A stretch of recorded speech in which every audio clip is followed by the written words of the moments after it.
Hello everybody and welcome to the Honkai live stream. How's everybody doing this wonderful Tuesday? Hello only stamina. I hope you're having a wonderful day. As we're becoming better as you're going to watch my live stream. Hello Molonik. Okay, so we've got another week. No endgame reset this week. I actually thought it would be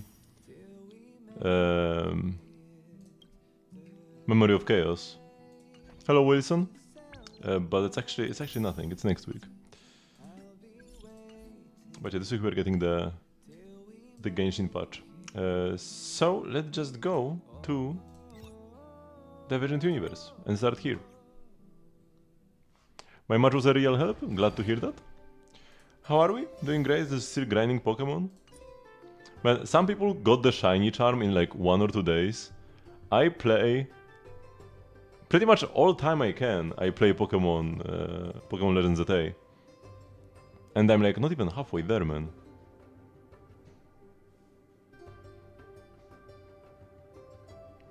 There's all stuff in that book and all about Jacob and Rene. Yeah, they are great characters. One of the best parts of the Genshin lore. Ooh. When playing this Curio gain 3 blessings after doing 6 combats, this Curio will level up to a stuffed Ruan pouch. When playing this Curio, you gain 500 cosmic fragments. After completing 5 occurrences, this Curio will level up to bursting Ruan pouch. When playing this Curio, gain 1 equation, 3-star rarity and 5 blessing. What? This 1 equation, 3 rarity and 5 blessings needed for the equations. It's actually like it's a 3-star Curio, but it actually doesn't do much. Coming to the recent players tab on ZZ. Interesting. Recent players is like from events and such, right? When was the last PvP event though? The Bangbu thingy, right? But it was like 2 patches ago. Or 3? Long time ago. Well, happy that my signature got somebody to come. I do stream ZZ as well. I stream all the Hoyo games. Today is a Star Rail day. Next Zenless will be on Friday. For the next endgame reset. Yeah, so I mean, this being a bad 3-star can actually be good. Because it means I can reroll it into a good 3-star. Possibly. Got Siwan Flames at 51 PT. Very nice. Hello Sayonara. Yeah, Nefer tomorrow. This is like the next Genshin patch came so quick. Man, I'm so excited. Like this patch, sure, fine, like the story will be great. Nefer is a cool character, but I'm so excited for Durin, man, and the character buffs. Like we got some leaks about the character buffs earlier, but they were fake, or at least very partial. And like the characters are getting buffed way more, and even some constellations are getting buffed. Venti is getting a new weapon. It's like, damn. Venti is getting his 3rd signature weapon. And Klee's constellations are getting buffed. Her C1 will give her 60% attack. Like, yo! Excited for Xiao to become playable. Yeah, I'm mostly from like upcoming characters. I'm excited for Dialin, next patch. And then Xiao and Xiao Guang. Hopefully Xiao can be like, if she, my dream for Xiao is that she's like a supportive ice defense character with some nice defensive utility as well, and then like a best in slot and support to replace Astra. Because if you saw me through the recent players up in ZZ, you probably saw that I'm a pretty big fan of Ellen. So anybody that supports Ellen is a great character in my eyes. And the 1.0 characters are finally usable. Klee was very usable already, but not as a DPS, as a support. I use her in Dire Clears, the hardest con in the game. But yeah, now she might actually be a decent DPS. And Fischl, man, Fischl is getting crazy buffed. She's gonna give 45% attack and 180 EM to the team, or like to herself and the on-field character. Like what? You need to overload for the attack, and you need to Electrode charged for the EM, but that's like those are crazy numbers. And Fischl, who's already like a top 10 4-star, top 5 4-star in the game. Crazy. You have 6 Miyabi, but no second team. Yeah, for me, I only have Eidolons on, or only have Mindscapes on Ellen and Lighter. Everybody else is M0. And I'm skipping all of Rapture. I did pull Ishuen, but I'm skipping Lucia and then all the other Rapture characters. Hopefully, Xiao Guang is attack. Because if she's Rapture and needs Lucia, that's gonna be pretty sad. I'm still doing fine with just random anomaly teams or Anbi in other sides of the content. I think Duel of Krampus. Banyue is looking very cool, but for one he's Rapture, and I kinda don't want to pull for Lucia, so that's a bit of a shame. And for two, I'm not really a fan of fighting games, and like specifically because I don't like button combos. Like I like the idea of fighting games, I like the vibes, and like the neutral game, that's all cool, but I hate button combos. So if they add button combos to a character in Zenless, that's definitely a downside. I'm happy that he exists, but he's not a character for me. Also, these are all bad, let's skip this. So he's a super cool character, but I'll have to skip him. Let's just get ults. Too bad we didn't get any... Or maybe this, maybe Dreams. If I switch to March, that's gonna be better. Consume HP?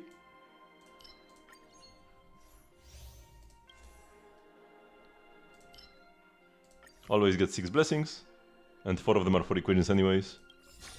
Just about 50 today. I'm pretty sure I have most of my double top-ups still up, right? I think I do. In Genshin, or maybe not.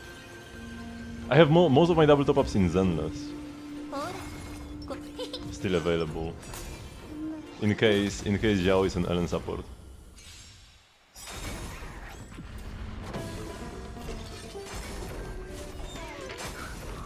Because my Flint's pulls went pretty terribly.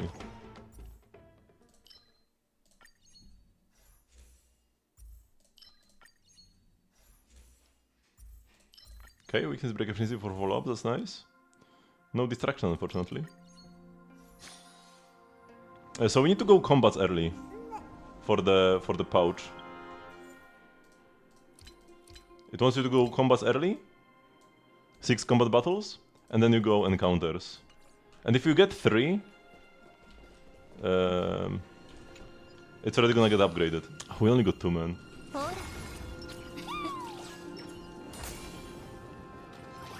How many rules can you make before the Durin banner? Just based on new usually we get like...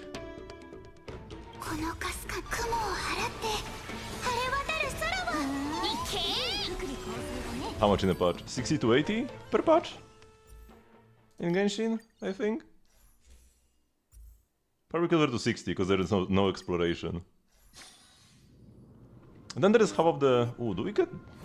Do I go reward or do I go combat?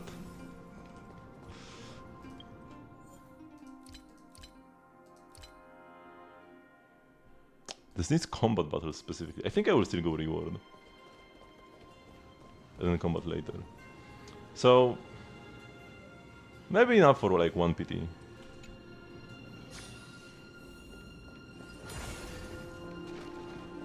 Okay, Knights, kinda boring.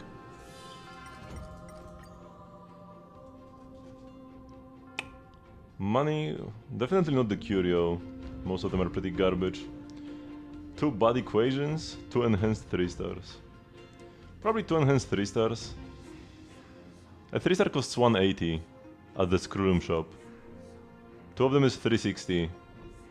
But they are enhanced, so that like makes up for the final part. We could just get money, honestly. Yeah, just get money. And now we go... Another reward?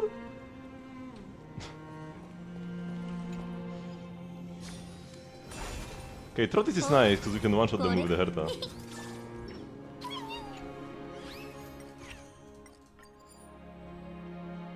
You up on the battle? Nah. I want to hear the trotters for sure. 好奇心の答えはないんだから。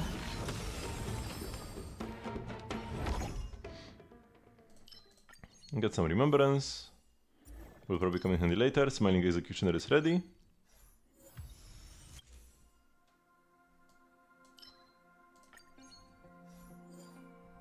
And yeah, now we've got the... Oh wait, this worked!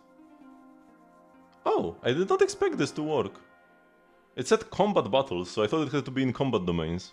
Good thing I went for the reward and not combat. So now we want to go occurrence, reward, and encounter only. Normally I would probably go adventure, but we go either encounter or occurrence. I will go occurrence, because if I want this run to be good, I need to get a lot of occurrences.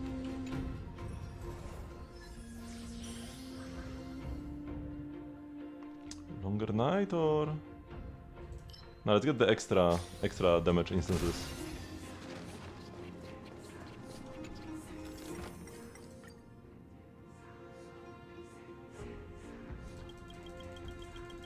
Can discard the curio. Interesting that I cannot throw away this special one. Is it unremovable? I have rerolled special curios before though. Oh, never pick this.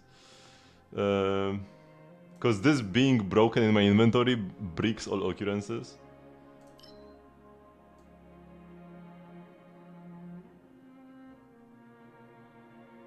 No, I don't want... I don't want to lose... Like, if this gets repaired, that's also sassy. Let's get yesterday's way. The only one that's not, like, a negative. Broken Rupert Empire clockwork thingy is amazing. Actually top tier. And let's get the green fingers. Top tier broken curio. Okay, let's go for... March?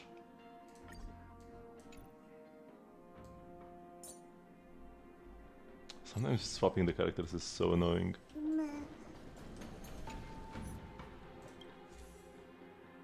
This is good. I think we want to override this garbage. Nice, radioactive decay, very strong. If you just want to not die, and not dying usually, like if you don't die, you win eventually. Decreases damage dealt? No, don't really want that. Let's get more weakness break efficiency for follow-ups.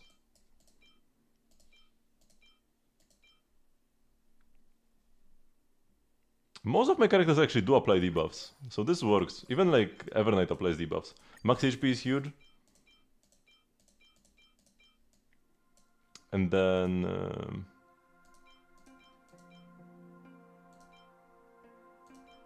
maybe this.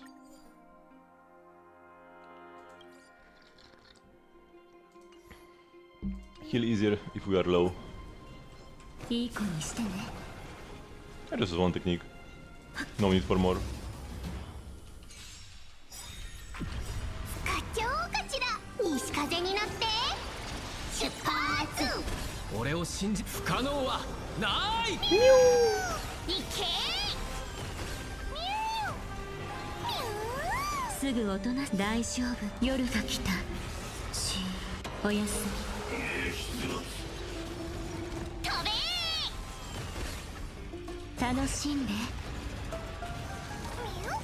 Oh, you attacked man.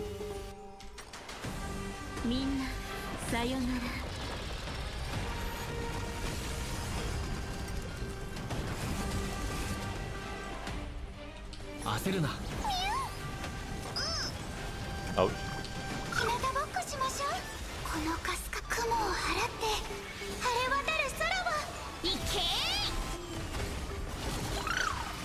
My god, the damage from the support.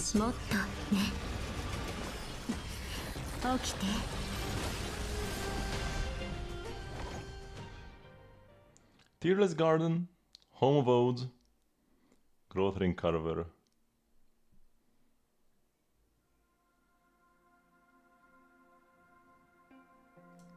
Probably Home of Odes.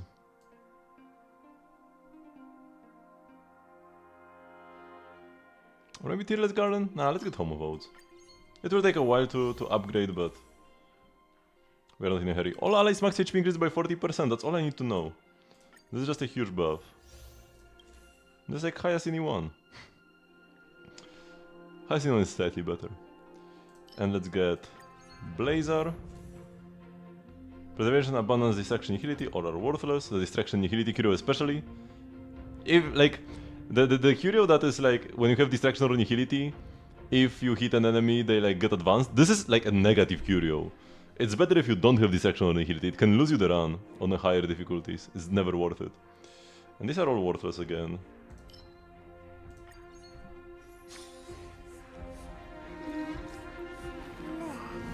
Okay, we are Giga rich now. I could reroll? Nah.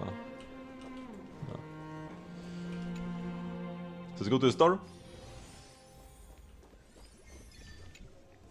Hello, my little Herta. Ooh, Gossip. Yeah, I think I want Gossip. Gossip's kinda sick. We're not gonna go combats anymore anyways. Boundary is useless. This is whatever. I mean, it's 4 blessings. I never reroll anyways. Remembrance Wax is nice. I'm never gonna have few, like, I'm never gonna go down to 10. We could fight with her. Nothing here is actually bad to have, except for Loveless Dust, maybe. Not even maybe, this is bad to have. So I'm not sure if I want that. Let's get the Wax. War of Scribes is done now. Charges Blazer when summoning Memo's Prize, that's kinda huge.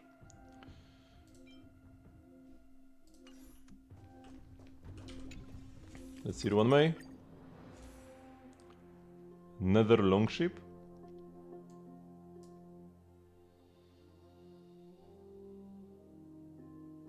I heard a weird noise. This is like fine. I can reroll this later as well. What about Coronal Phoenix? Blazer and Butterfly Soul. That's actually nice. Blazer synergy? Yeah, I definitely want Blazer synergy. And either I pick up Nether Longship or I buy a bunch of blessings.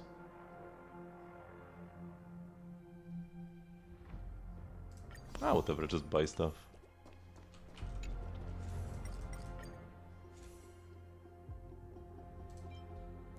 And here you can buy the Nihility thingy.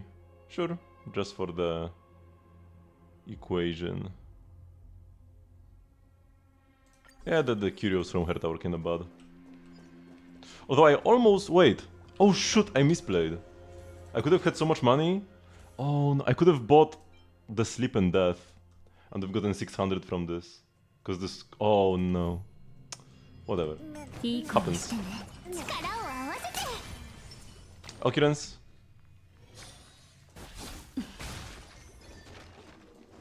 Google Quantic 3. I don't have any negative curios, so he will give me more. Okay, fusion is actually like it can be nice to have negative curios with you for some things, and this one is not a negative at all. I have HP scalers. Wait, wealth or combat? Combat is kind of useless because you don't get blessings.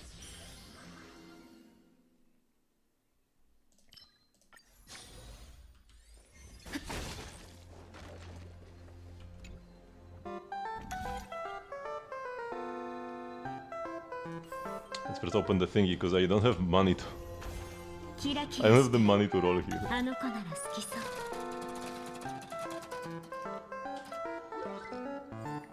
I got the quiz with no prize that I could have bought earlier. Slightly better because we get plus 50%. Okay. Not the worst, not the best. Mid. We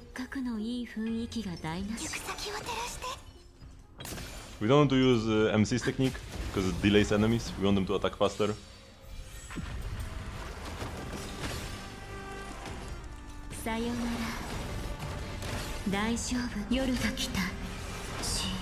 おやすみ。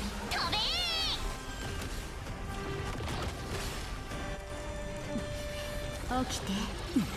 Nice. I'm pretty sure we're still on 0 wavy. 俺がやる。頼むぞ。未来は明るいはず。お待たせしないように。休憩終わり。 8 AV up. Maybe I should have used this on Hyacinth actually. Yeah, advancing Hyacinth here would be way better. 38 value, and I can get my ult faster. もっと。 I mean, not way better, but I feel like it would be a bit better. さよなら。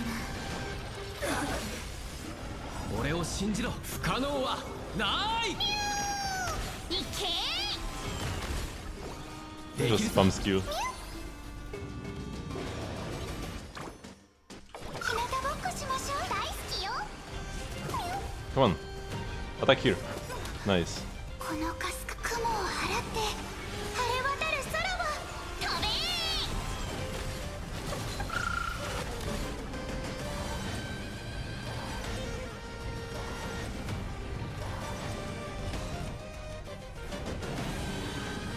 Hyacinth's gonna take this like a champ. おふざけは楽しんで。起きて。大丈夫。夜が来た。おやすみ。 Perfect 15 stacks. Now we get an extra attack from the jelly. And another attack from March. さよなら。 The Blazer damage is also going crazy. 西風に乗って出発。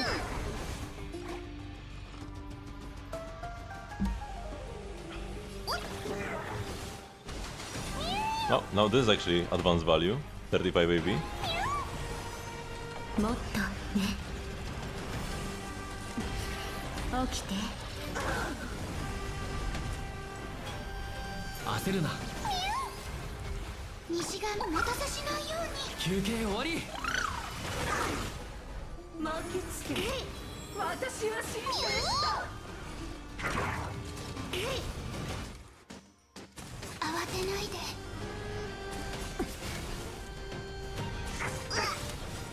そろそろ西風に乗って出発。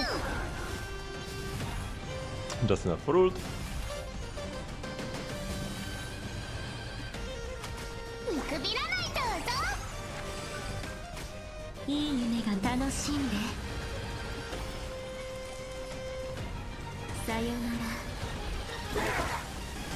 ら。 Whenever I'm targeting enemies with March, I usually like go with my targeting reticle to the side, so that I know exactly where it is. Cause like, it matters who you target with March. It's kinda like a blast attack. It's AoE, but it's blast, where like the one target takes more damage. I always want to make sure that I'm actually targeting the right enemy. できるさ。俺を信 Okay, じ we can 不可 finish this cycle 能は 1. ない。 Or cycle 0 actually, because there are like 2 cycles here, right? もっとね。起きて。帰るか。 Extra monies. Extra cool clock is also nice. Equation. Blazer damage dealt increases. Or inherit crit boost when you ult. This is actually better. Odd code for attack. It's kinda useless for now. But we might get all of them. And then they are useful. Ooh, extra money from this would be sick. Anything up top would be pretty nice. Okay, this is decent. Man, this... no, this. The Sleep and Death is just haunting me now, because I forgot to buy it. And I could have had 600 extra money for free now. Could have 1600. This is actually kinda bad, I want to take damage.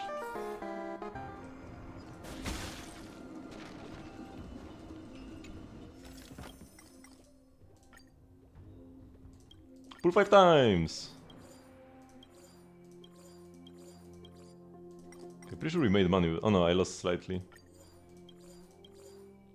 Infallible Instinct? Good.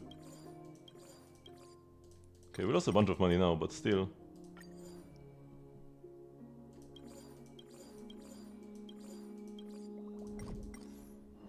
Yeah, lovely. Only lost 70 and got a bunch of blessings.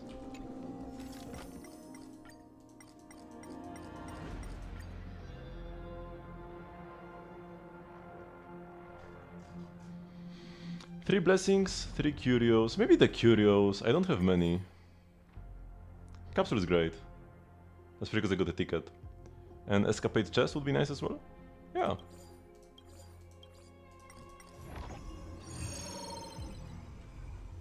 This was a nice result.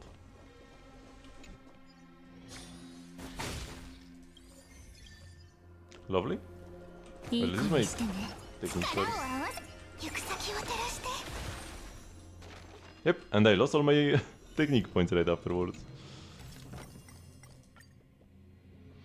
Double! Double! Okay, I'll take the 400. Oh, nice. 1 new queen rarity and 5 blessings. So we pick...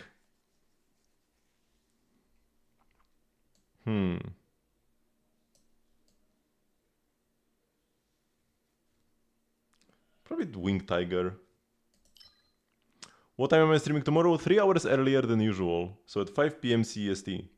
That's 3.5 hours before now.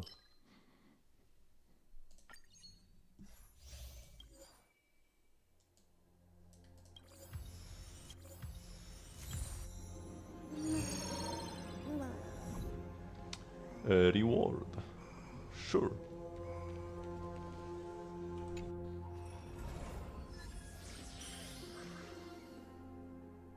What are the money makers, man? Okay, we got Cypher at least. Pretty late for Cypher, but better than nothing. Okay, my technique points are back.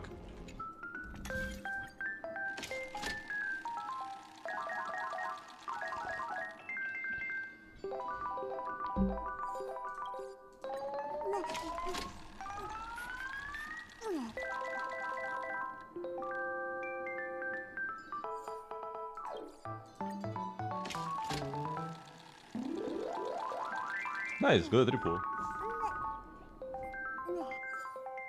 And a 3-star. Blazer is great. I'm already doing a ton of Blazer damage. You always go for the 3-star Curio.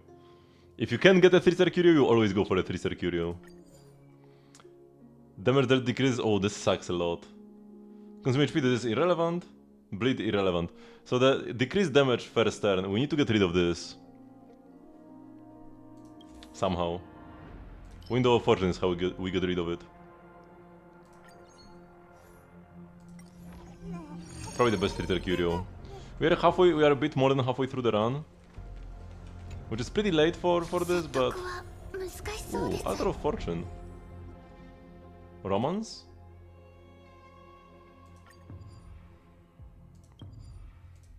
Okay, what do we have? Home of Oaths, Berserker. Berserker is nice. We already had Home of Oaths, right? And then Cocoon Dressmaker. These are slightly worse. We don't have like the max HP buff and stuff. Now these...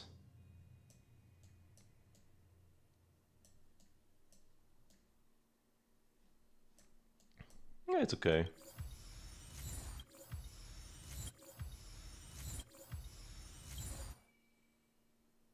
Unless basic attack and skill damage increases. Also, this is the preservation of it, the propagation effect. It's worthless for March, I think. Now, I'm not sure that are Memo Sprite skills? I still don't know. It's been a year. I still don't know if Memo Sprite skill damage is skill damage. Probably, like, is it? I don't even know what I would guess, man. Do I reroll like the Cocoon or the... Yeah, it's maybe not. It's fine.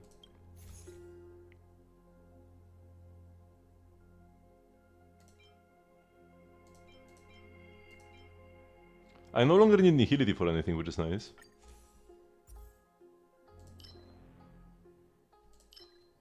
Extra Blazer?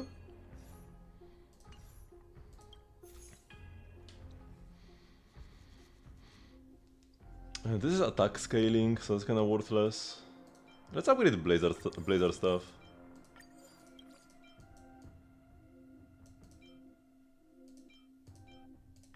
Yeah, I think I'm slightly weaker. Unless Momo's Pride skill damage is skill damage, then I'm slightly stronger. 対処法を考えよう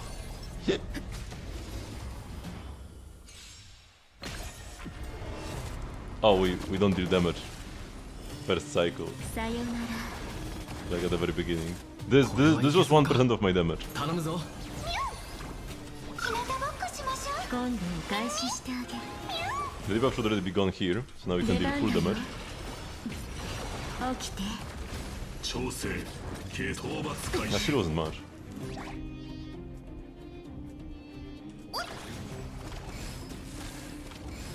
I'm getting out healed by Bellabog enemies. My Ika died! 導くお待たせしないように What do you mean? かすか雲を払って Yeah, I'm so much weaker after the exchange.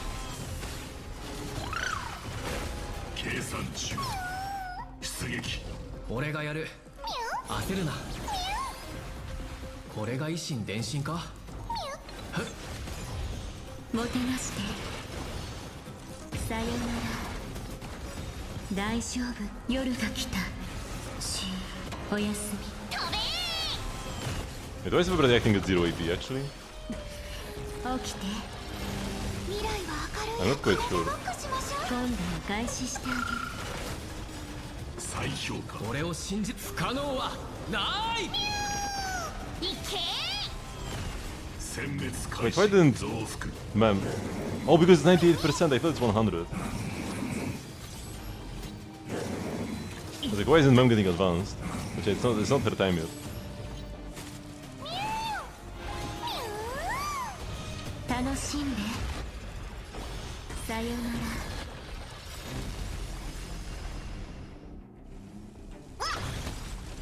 What the... 西風になって What was that trippy damage? 出発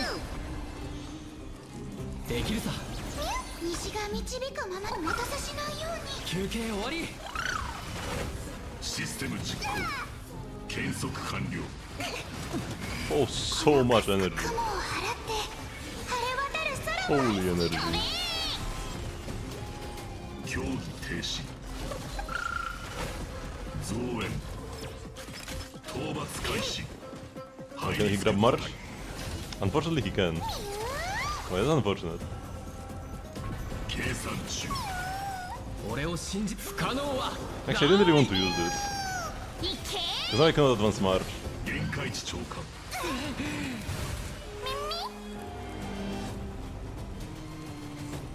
So I guess I'm doing Hyacinth? 未来は明るい日向ぼっこしましょう休憩終わり課長西風になって Okay, but this breaks the arm. 出発 March is now back. Back to the living. 俺が焦るないい夢がもっとね起きて連続前進殲滅執行変数評価中 Not again! 西 She does have increased aggro. お待たせしないように大好きよこのかすかな雲を払って晴れ渡る空は大好き飛べシステム実行検測完了俺を信じる不可能はない You can still cook. 行く西風になって出発 Oh, March got freed. 大勝負夜が来たしおやすみ But man, this boss has been problematic. I got so much weaker after the さよなら blessing reroll. できるさおふざけ楽しんで起きて未来は明るいはず Why am I doing so little damage? 家族 Like, why is Trippy doing more than March? Something's wrong. Is it because of the basic attack and skill damage boost? That my Trippy basics are doing more than March? Ice? Yeah. And I do have 3 eyes or memo sprites, actually. This should be better than the story presently, even.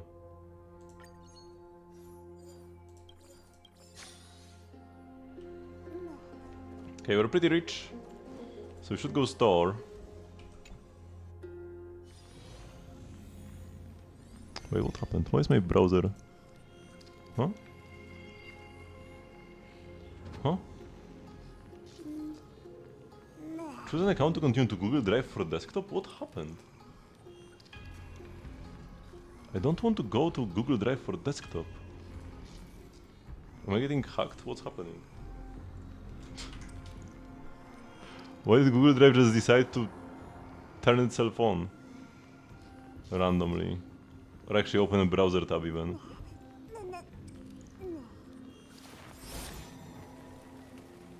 Sassy.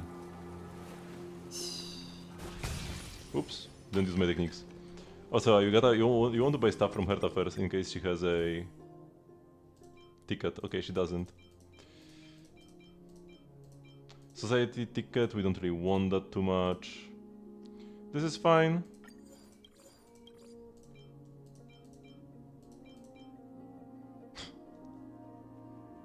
Those all blessings get money. I would be so rich, man.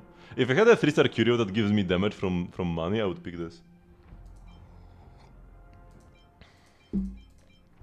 We can go with Overlord spinning top.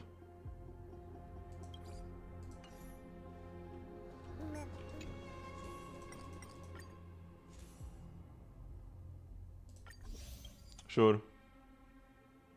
This is so bad, I'm not even gonna buy this.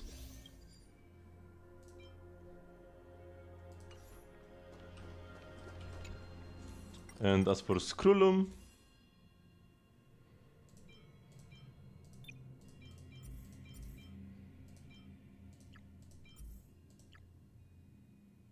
or actually wait,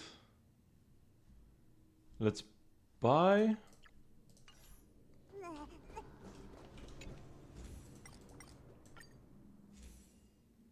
tangible luck first from Herta. And it will give me back the money I lose now. I'm not gonna make a similar mistake as last time. And yeah, 360 and we can go for 80 more.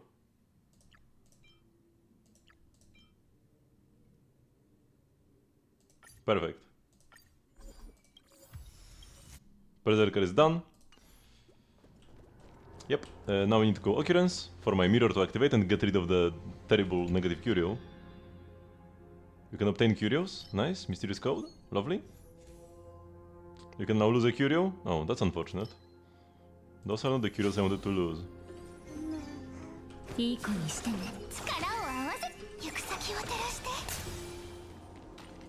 Dolos dice.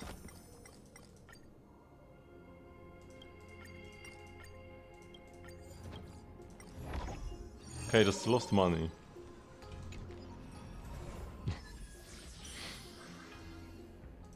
%80 damage dealt. Only have 500. Fruit! I love fruit, man. And we can keep losing the fruit now. Oh! Let's go. That's the worst one. That's the only one I really wanted to get rid of. Perfect. We are back in the game. I mean, we never really left, but now this can be actually a good run.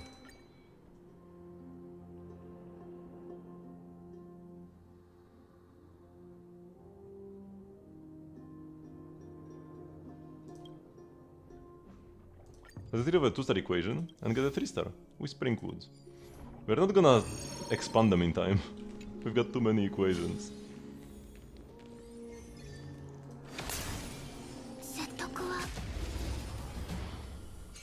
At least there is one more Skrullum shop.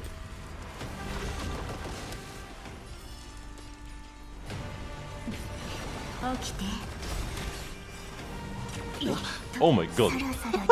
I got tapped and everybody lost half HP, man.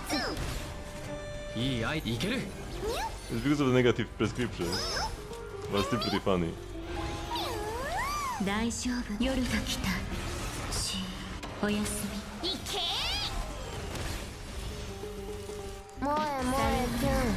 Thank you very much, Rudemon, for the fall.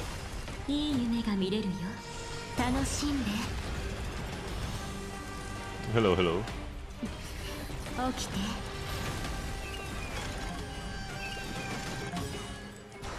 行く西風に乗って出発。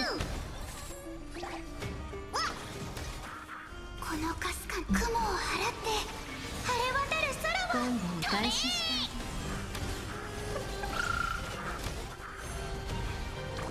た。お待たせしないように。 Oh, this is what advances me. That's kinda curious. 俺を信じ不可能はな It's the butterfly soul. 行け。できるさ Okay, perfect timing. March moves and then we'll get 100% on Mem. さよな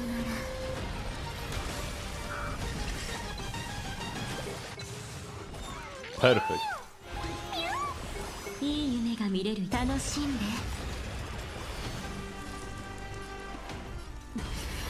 起きて。大丈夫。夜が Another 来た。 ult. おやすみ。飛べ。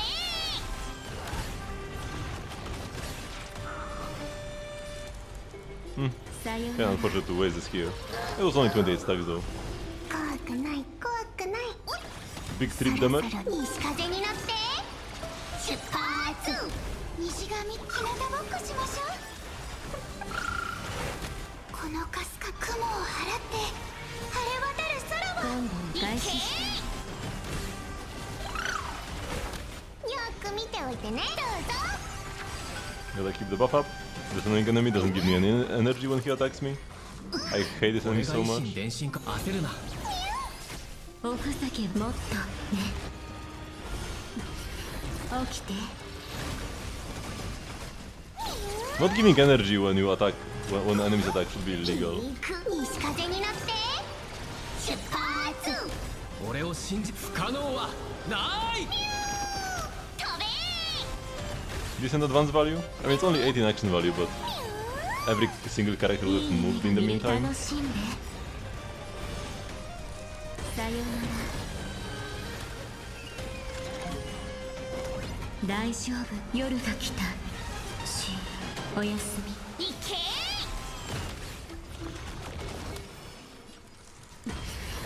起きて。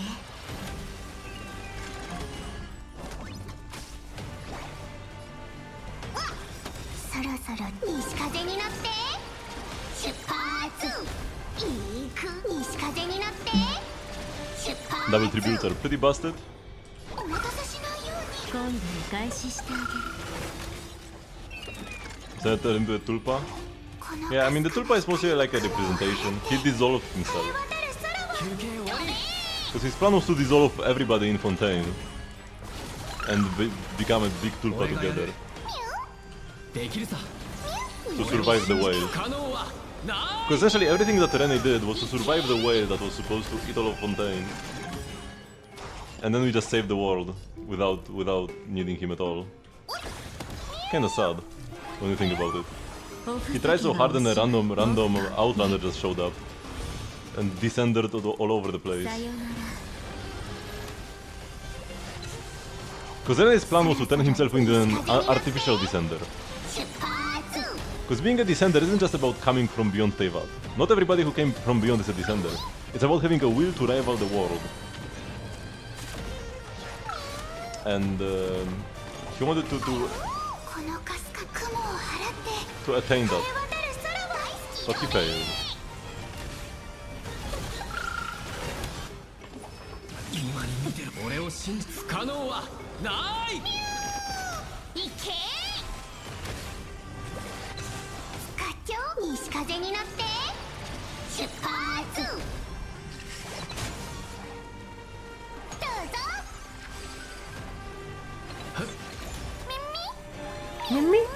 いい夢楽しんで。起きて。 Oh my god, it's still alive. 日向ぼっこしましょう。 It's still alive. 大丈夫。夜が来た。おやす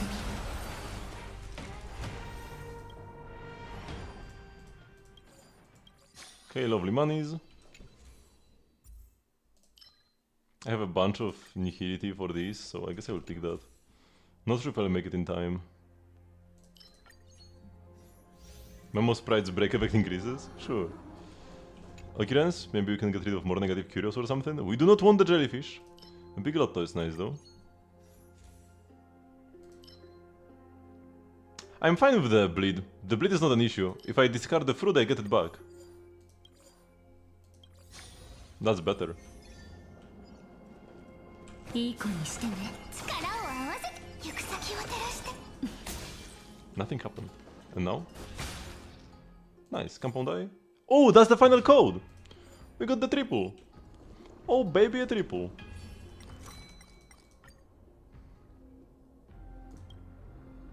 Get the curios?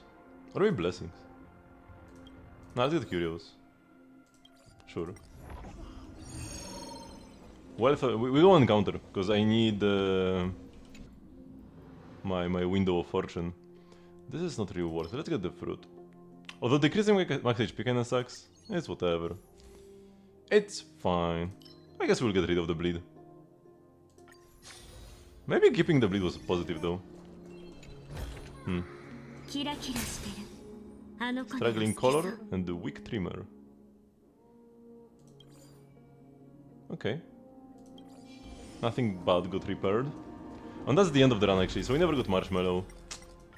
Beagle, Beagle. Harder! Harder! Harder! Oh. そろそろ西風に乗って出発。大丈夫、夜が来た。 Oops. I should pull it after I attack. That was pretty bad. さよなら。俺を信じる不可能はない。いけ。すぐ音楽しんで。起きて。このかすか雲を払って晴れ渡る空を飛べ。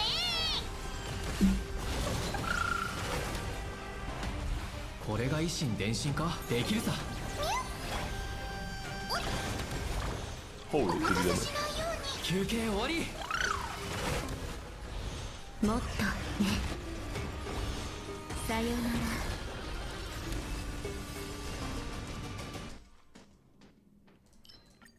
This is lovely. Extra HP for obsession.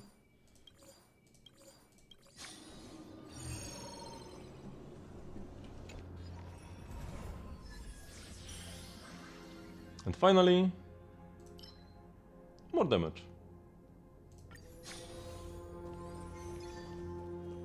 Big Lotto has been destroyed.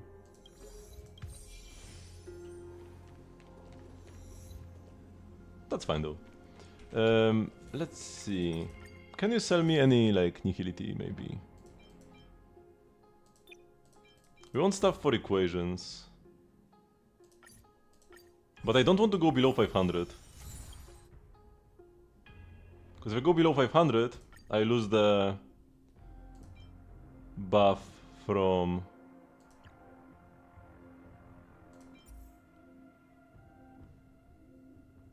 Cypher. So I can buy these two for Cocoon, and then that's it. Yeah, that's fine. All the world quests in Fontaine are all interconnected, yeah. It's a similar thing in Natlan. All the like big world quests are also interconnected. Oh, I cannot reroll because I'm like 7 monies short. If only I got the 600 extra before, huh? That I missed out on.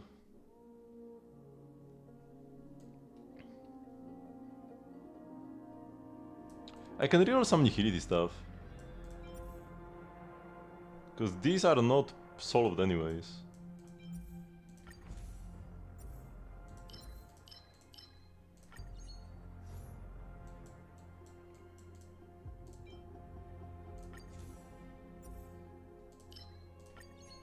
Okay. And then enhance. Let's get the obsession stuff, it's fine. And then... whatever.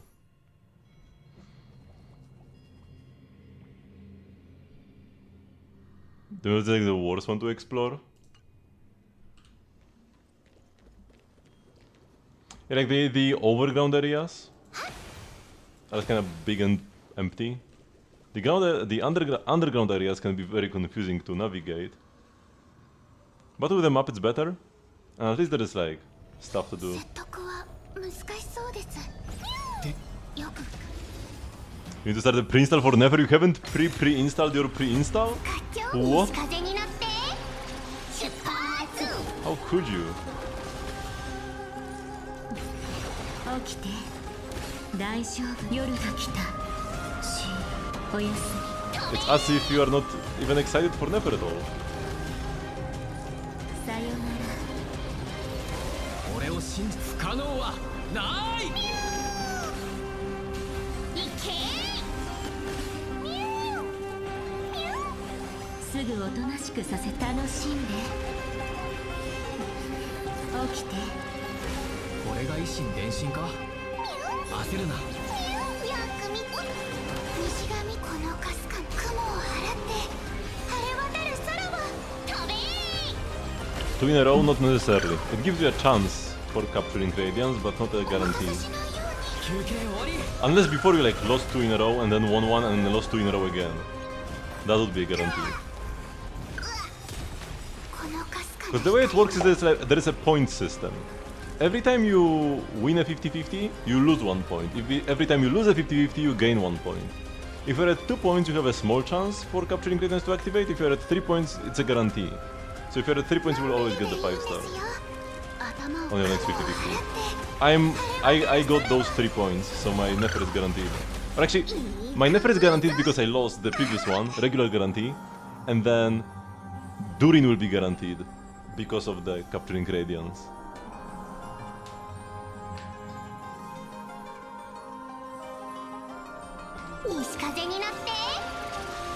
Save standard rules for Rhinos you want. Worked for me with Dahlia. I got Dahlia C5 on banner, and then a patch later I pulled C6 on a banner, on the standard banner. 俺を信じ不可能はない Oh my god, I'm full HP already.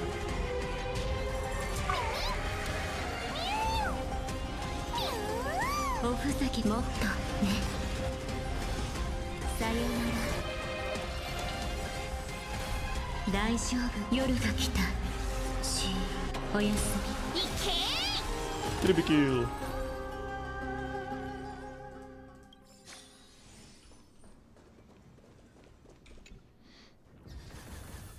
I'm so happy with my pulling decisions for Amphorius actually. I skipped a bunch of characters, but I feel like the skips were worth it. I kinda... It's a shame I had to skip Anaxa and Final because they are very cool characters, but their best in slot support is Keridra, and I'm the biggest Keridra hater. So it's actually good, like, I will need to skip out on their best in slot support, which feels pretty bad. So maybe it's better to not have them at all, if I'm not gonna have their best teams. So even that's not that big of a shame. And the others...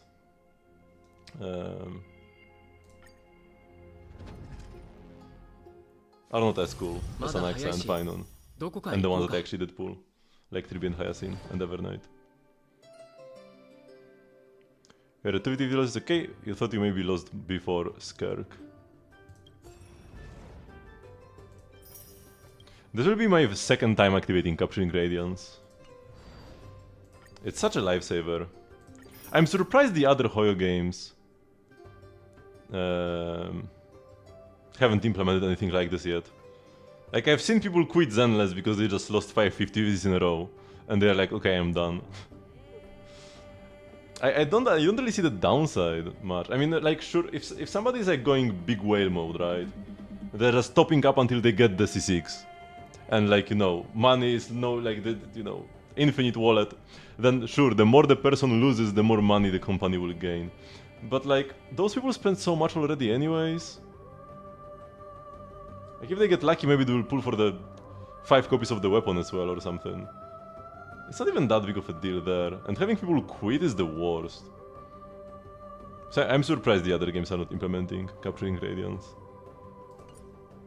Or a system similar to it. Mama is such a cutie, yeah, she was great.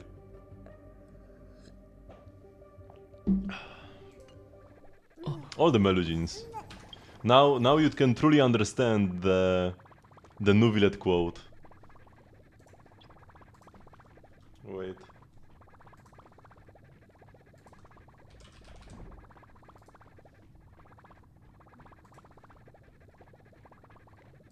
Voiceovers. This. Melusines are beautiful creatures. They are the pride of Fontaine. Be sure to befriend them and cause them no harm. It's one of his idols, so he just keeps saying this over and over. But yeah, truer words have never been spoken. Cause them no harm, or else.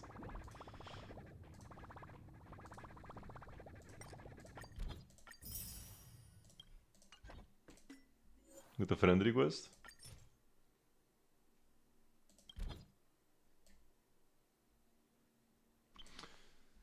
So there's like some random people. Accepting friend requests from random people in Star Rail isn't actually all that bad, because then they can use my characters more. Sure, I'll accept this guy. But not this guy. He's unlucky.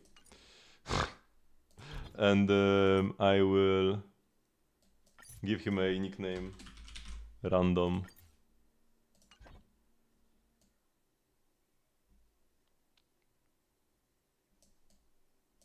Yeah, I've got a couple randoms on my friends list. How was my weekend? Just played Pokemon. I'm really enjoying the game. I'm going through the game kind of slowly because I'm playing it in Japanese. So I can't just like mash through the dialogue. I need to focus on each sentence. But it's nice because normally a Pokemon game, like they are easy games. So if you are just, you know, going through the fights, every one of your mons is one-shotting the enemy, stuff like that. The story isn't too deep. It can be kind of like brainless, but I actually need a lot of brain power to understand all the Japanese, so it's actually nice.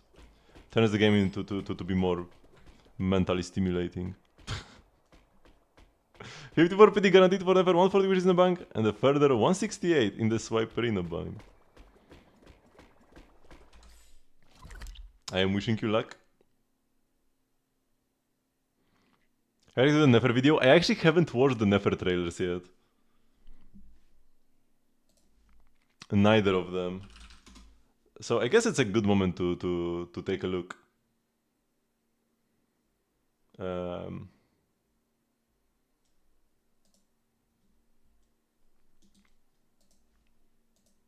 Let's first watch the previous one. Clip it and post on YouTube. Nah.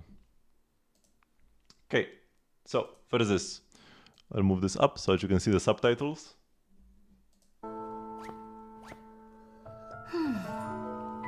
利益には期待できないけど、連中を野放しにすれば紹介も困るだろうね。わかった。引き受けようかね。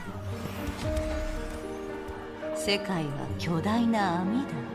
人間社会はその糸の集合体。 The art styles in this trailer are always so lovely, and they keep 糸 evolving. の行方を知れば世界を掌握できる。誰だ待て Yakoda the goat. Yakoda's getting shot and the kid is just stealing jewels, man. 確かな情報と緻密な戦略、それに少々暴力を加えれば獲物は自ら罠にかかってくれる。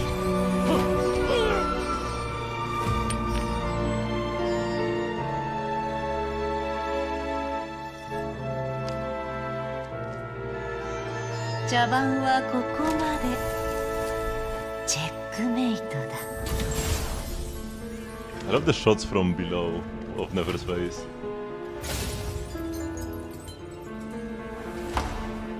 なんだ私の縄張りで堂々とルール違反とはね。命だけは助けて。こんばんは。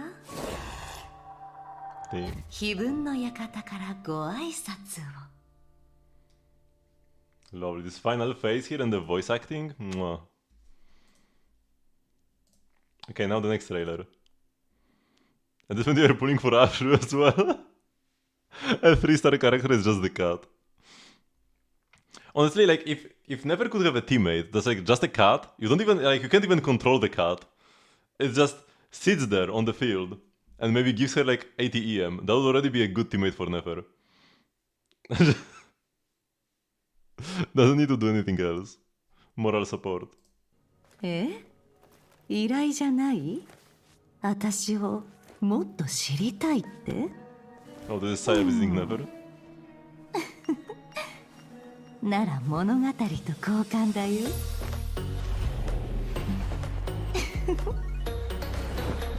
俺様の歌Oh, を面白い。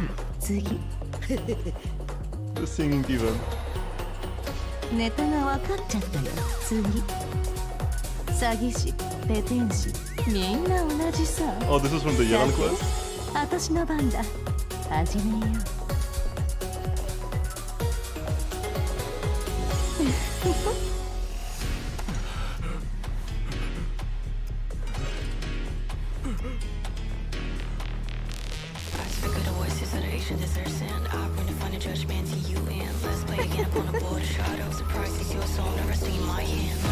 This will rock in the rhythm game. 無駄だよ。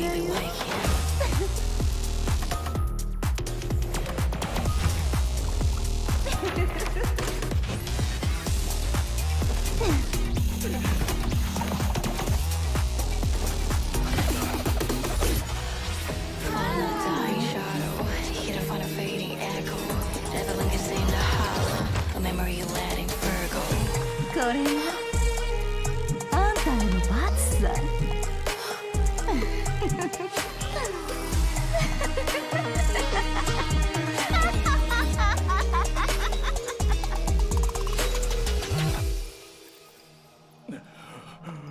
大丈夫？怪我したのか？ More Nefer.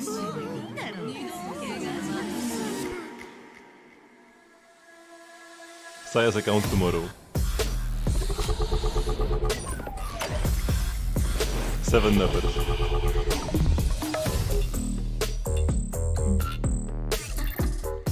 これが嘘つきの末路さ。もっと切実に叫びな。And those were some nice. Oh, it's not over. Oh no, it is over. I'm like, 聞きたければ oh, one ま second. たおいで。 Yahoda! また来るやつがいるかよ。 Gotta love that Yahoda made an appearance in both. Very lovely trailers. For sure. Wait, let's move my camera here.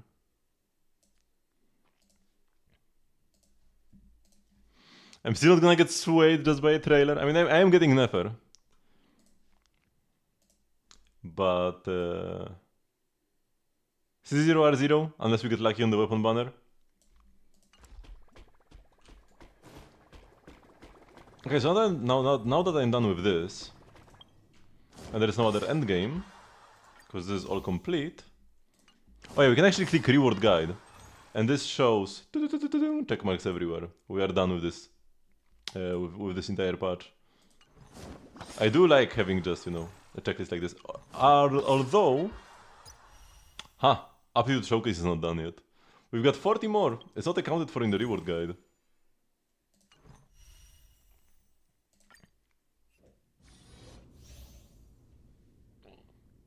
Yeah, problem with the Cavers Club? No. Yeah, let's do this. Oh, you get Saber in the trial? 暗殺の日。 力を合わせ That's kinda crazy. Oh, I forgot that Saber doesn't attack with her technique. And I got attacked myself. 天地を支える。 Okay, let's do Genshin Duel while the things are 西 happening. 風に乗って Top you deep comments. 竜の方向 Mhm. 不朽不滅をもって発 Wait, 光 what を did か it け actually る say? いけ Hikaeme ni yu. 前 Hikaeme ni itte. ストライクエアエクス Funde hoshi. Yeah, he's essentially saying step on me. Please step on me, mommy never. あなたを守り導こ Yao yao. 聖剣 The Japanese are not much different from us. Whole arm from way above 3.4. Flins. Probably a bit too above.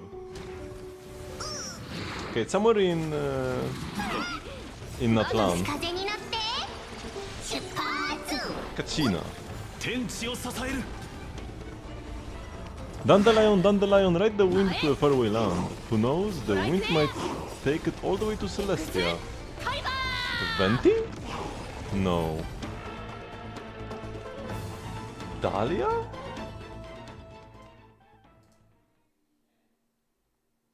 Like somebody from Mondstadt, but... Barbara?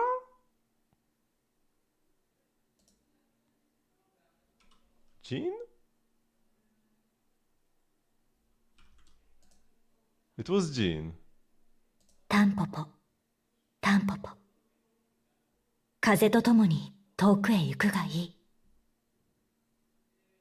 タンポポは風に乗って天空の島まで行けるのかもしれないな。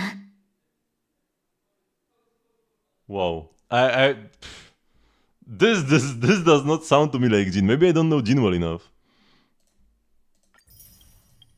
Apparently that's the case.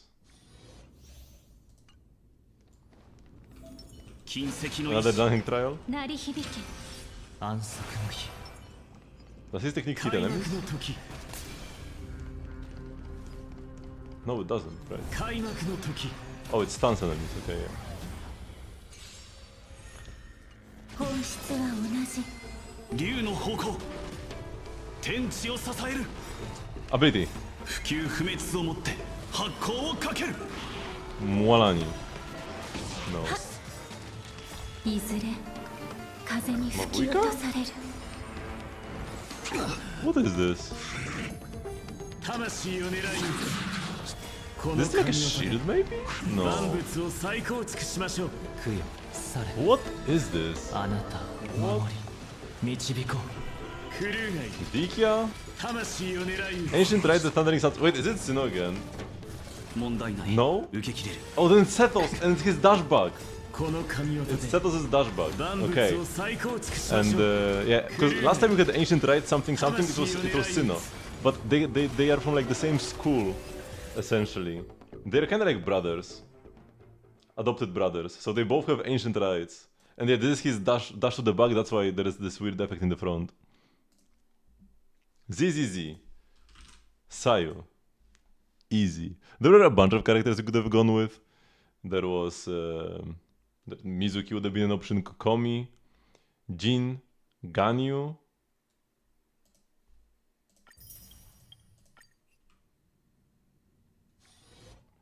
Who else is a sleepy lady?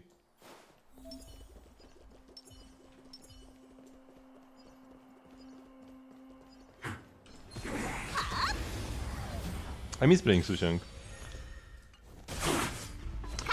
I still can't believe that they are buffing Fischl in Genshin. And she's one of the characters getting bigger buffs, actually. Because Sucrose's buffs are pretty minimal. おやすみ She gives like 10 to 30, like around 10 to 30% damage bonus. 手痛くない Which is still nice, like she's already a very strong character getting more buffs, but Fischl? Fischl the GOAT? She is so amazing. Below 1.6. Jeopard. Jeopard was yesterday, it couldn't have been Jeopard. Oh, it's March though. I got all the intel I needed by picking Jeopard, even though it couldn't have been him. Because if I went straight to March, it would have been a one-shot pretty much. Serverless, man, the 4-stars in Star were so nice. ロックンロー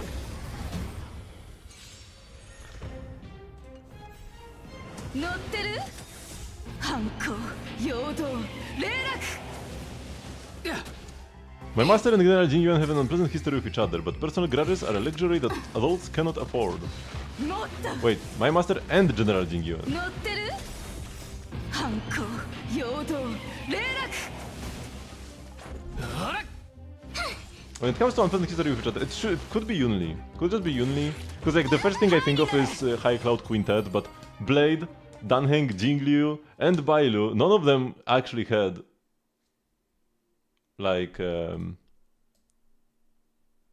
underlings. So it's gotta be Yunli and talking about her grandpa. No! Is this like Sushai then and talking about somebody else? Wait, who? It's a girl. My master and General Jingyuan. Oh, it's a Linksha. It's Linksha, the irrelevant character. Yeah, like she was a Jingyuan hater when she first came to Luofu. And then she actually started liking him afterwards, which is kind of unfortunate. That was like her only sliver of personality was being a Jingyuan hater. And now she has no personality at all. Who's only stamina? I don't know, apparently they found me through the Zenless friends list. Hello, Tilted Hero. Jet is going on a kill streak. The Jet quest is one of the few accounts of confirmed murder that the Traveler has committed. Can you play Rodesley Hyper Fridge? Sure. It's a Hyper Bloom team, alright. Especially if you have Lauma. If you have Lauma, then doesn't matter who else is in the team. She just clears. 4 more days till Japan, very nice. Okay, so that's quote. Huh. Looks like a targeting reticle, kinda cybernetic, but I don't think it's Silver Wolf. So maybe Rappa. No. Ratio was yesterday, also I would have thought maybe Ratio. Because like, I'm pretty sure I know Silver Wolf's abilities, and I don't think that's one.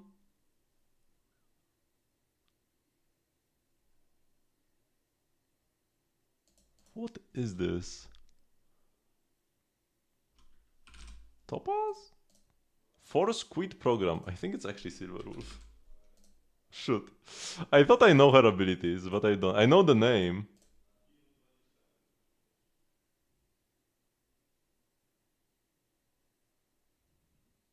Wendy Precious Tour Japan.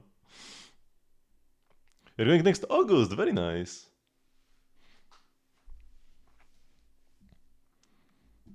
Wait, let me...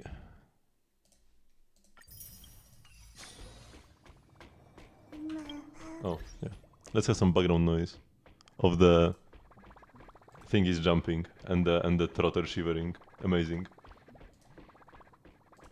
Oh, it was Jingyuan yesterday, so I guess it's Fei Xiao today. Another general. No. Top. Okay, like, what does this mean? Keridra? Bronya. Okay. And the freaking wind, man. I hate that emoji. So our deal is still active, right? I'll take care of your account while you're away.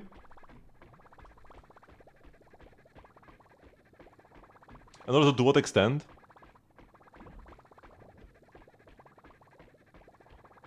Like, do you want me to do Suibian Temple every day? Or can I skip that? Piper? Okay, it's physical. So maybe... Billy. Easy clap. I'm finally starting to remember that Neko has the same mat, Billy has a different mat. The girls wear hats, and Billy does not wear hat. Surely.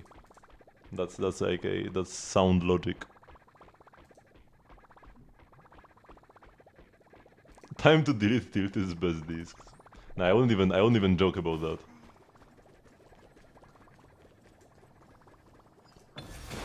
Humans is burning battery. Okay, I can clear endgame if you want as well. If you are gonna miss out on some.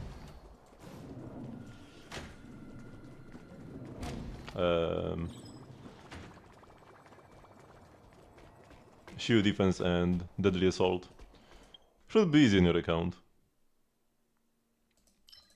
Yeah, especially because they added a counter for like how many shields you have cleared since 2.3. So if you miss out on one, it's a permanent blemish on your account. Let's do a clear here. And same for deadly assaults. 夜が来た。おやすみ。 Man, the pumpkin stair is so bad. お待たせしないように。いける。さよなら。悪者め。 Can't wait for this enemy to be in endgame. I actually like this. I mean, the enemy doesn't kinda like is out of place in the story, but in a vacuum I like this enemy. Very persona. 起きて。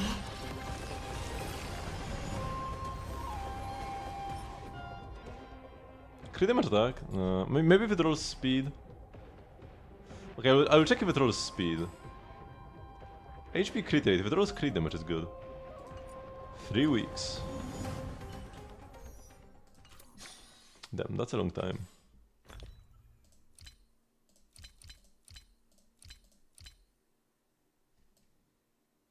I guess I will just take care of your account mostly on streams. I still need to do dailies outside. But yeah, when it comes to endgame and stuff, I'll just do it on the Zenith streams. Yeah. You will be able to tune in for a bit. Or watch the VOD to see how your account is doing. What do I want to do? I want to check some of the relics I got. So what do we have here? All of these are for deletion, okay, nothing good here. We've got some hands. HP crit rate.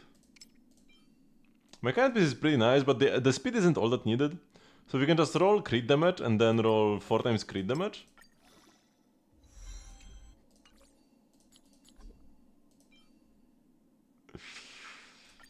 Yeah. Yeah.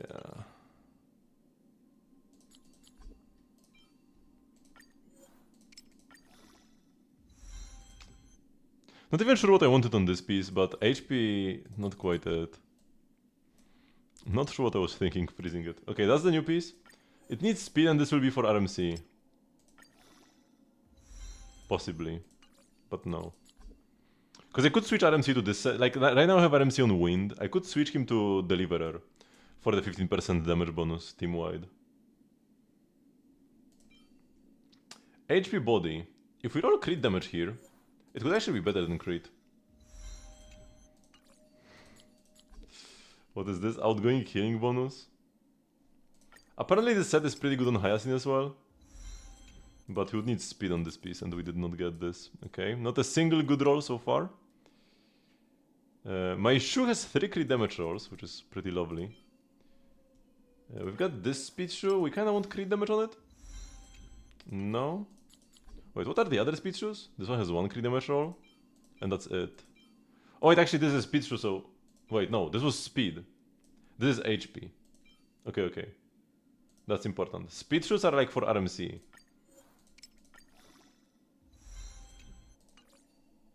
HP shoes are for March. Also, speed shoes are for Cyrene. So yeah, for now Cyrene will be playing this, which is pretty nice. I could even try rerolling this, but I don't think I would. I don't think this would work out. If it had the HP percent instead of defense percent, I would reroll and lock out break effect and have a perfect piece. While playing forever, I pull for every character in Genshin. Wait, what did I just click?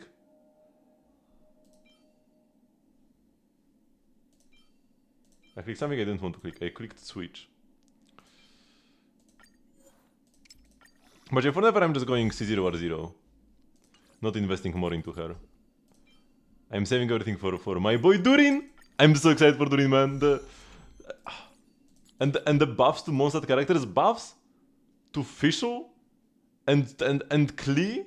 Like those are my two of my top 5 favorite characters in the game. You know, I've been saying should I use my mats, the Master Stella Fortuna. Should I use them on Inefa? Maybe on Flins? Nah, I'm using them on Klee, man. I'm using them on Klee. 3 for Klee, 3 for Durin. Of course we rolled effect hit rate, man.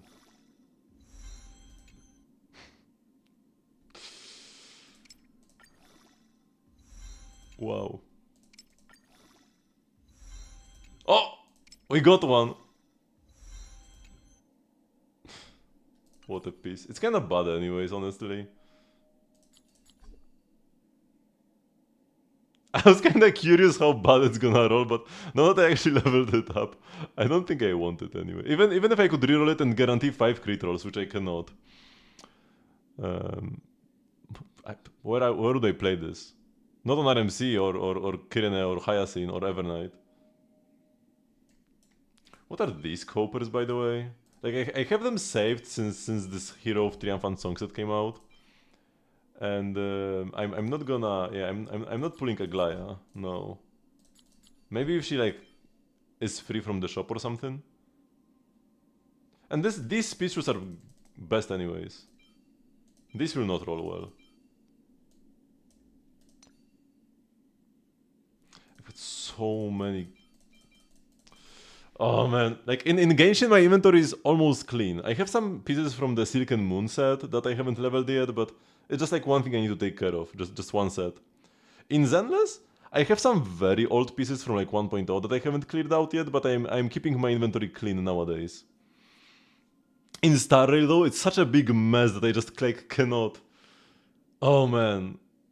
There are way too many locked +0 garbage pieces that I will need to go through.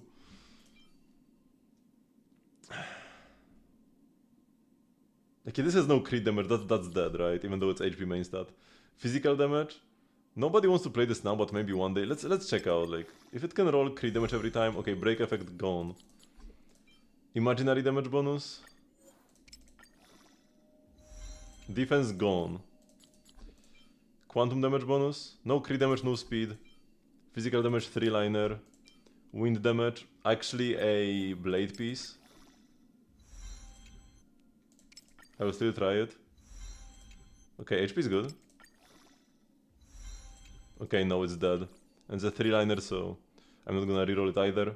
Another wind damage piece for Blade.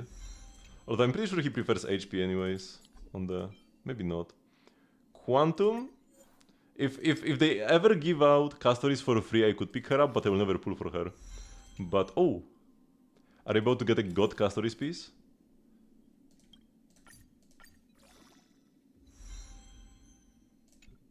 It's decent. One each? One each? 2 crit rate? Easy to overcap.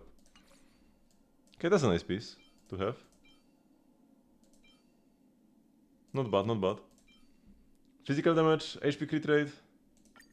Surely there will be a physical damage HP scaler one day. Maybe I shouldn't have even tried. Fire damage with one good substat. Yeah, no. Wind damage. Even if you roll crit damage, it's like... maybe... Okay, if we roll crit damage... Okay, we didn't anyways. Easy choice. Quantum damage, I have a good piece already for quantum damage. So all of these copers can go. Fire damage again. Okay, we cleared out one set. Attack on Arcadia of Woven Dreams. If I wanted to build a full DPS Trailblazer, I could play this, but I do not want to build full DPS Trailblazer. So I think the attack is a throw. Maybe... This is universal damage bonus. In the future they could add more characters that want to play full Remembrance teams and actually scale with attack. Flat HP is about the worst thing I could have rolled here. Okay, no, goodbye to this piece. Another attack.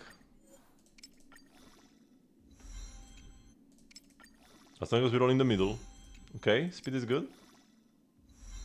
Defense is bad, goodbye. Defense. Yeah, okay, that's not happening.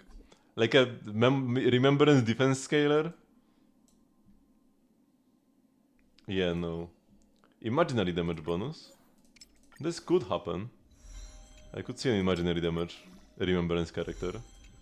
Okay, that's bad though. Lightning damage. If you play Cyrene with Aglaya, maybe this could be playable. It's not like Aglaya has good sets anyways. Okay, but it rolls badly, goodbye, and has no speed. Physical damage again. Hello, physical damage, my old friend. Flat attack. Crit rate, okay. Crit rate again. Defense percent, goodbye. If it's not perfect, I don't want it. Defense percent on the lightning damage bonus. Flat HP. Wind damage. DPS Hyacinth? Nah, you don't want this anyways. Fire damage. They will never release another fire DPS. If you want a fire damage dealer, if you want a fire DPS, you need to play Firefly or else. Because when it comes to fire DPSs, fire main DPSs in Star Rail, in 1.0, we had Hook and Himeko. Then we got Guinaifen, but Guinaifen is more of a support for sure, and we got Topaz who could be played as a main DPS when she came out, but was pretty bad at it. And then it was mostly a sub DPS for Ratio and later Fei Xiao. And then the only fire DPS we got afterwards is Firefly, and nobody since then. Our 3 fire DPSs are Firefly, Himeko, and Hook. And they have made at least like 3 characters that definitely should have been fire but weren't. Midday, Yunli, and Finon. I can excuse Finon because physical. I mean, fire would probably still fit him better with like flame chase, core flames, meteors that he throws. Yeah. Midday is like super fiery. Imaginary makes no sense. And Yunli being physical just to power creep Claramore was a terrible decision. I would be a Yunli main if she was not physical. Lightning damage bonus speed crit rate. That's an Aglaya piece. On banana. Oh shoot, we're actually rolling speed, that's great. Yo? No way, wait. If I actually 5 roll speed here. No way we 5 roll speed. I would play this one like Sparkle, man. Oh no! This is still kinda insane though. Good night, Eludemon. Imaginary damage bonus? Now, you can play Banana with a lot of characters now. I could play Banana on Dan Heng. IL, because he will get a Memo Sprite from Dan Heng PT. See you tomorrow, Eludemon. There will be no Gamba though for the Nefer pulls because there is a guarantee. Another lightning damage boost? Needs a good stat, attack or crit damage? Nope. That's not a good stat. Imaginary... So yeah, let's try this. If we roll in the middle... Nope. Imaginary again, crit rate or attack? Nope. Quantum, crit rate or attack? Or maybe even HP? Not flat HP for sure though. We are also getting a new set for SP spenders next patch. Because there are gonna be 2 new pieces. 2 new sets. One is for Cyrene, or supports in Memo Sprite teams, or Memo Sprite supports in general. It's gonna be great on RMC as well. But you can only play 1 per team. And then the other set is for SP spending DPSs. For Archer, and for Dan Heng. Ooh, wait, actually speed? Can we dodge flat HP? Am I 5 rolling speed? I mean, this is a 3-liner. Oh my god. Yeah, goodbye. I'm throwing this out now. Wind damage bonus. Crit rate attack. Saber piece. Okay, attack is nice. Flat HP not so much. I want my pieces to be amazing, not just good. Effect res. I'm running out of EXP. But I can destroy some of these pieces. If I go to salvage First, let's salvage the plus zeros for relics.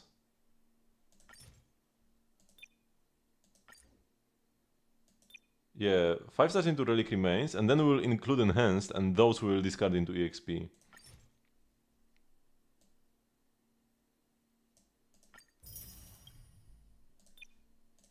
Because here I would actually like miss out. Yeah, we're getting like 1,000,000 credits as well. Casual 1,000,000 credits. If I click this, I lose 1,000,000 credits. I have like 80 million or something, so it's not the biggest deal. 84 million, but yeah, I mean, you don't want entire millions to just go by. And yeah, we still have all of this to also go through, all of these like plus 3s from super long ago. Actually, most are pretty recent. These are old. I'm kind of tired of going through relics already, though. I still did quite a lot of work, so that's nice. Let's do some exploration. Oh, I've got 40 more power as well. Let's do that. Still farming this. I could also farm some remembrance mats. Maybe I should start doing that. When the live stream comes. Yeah, when the live stream comes and we have like the Cyrene target thingy, I will do that. Select her as my build target and then farm her mats.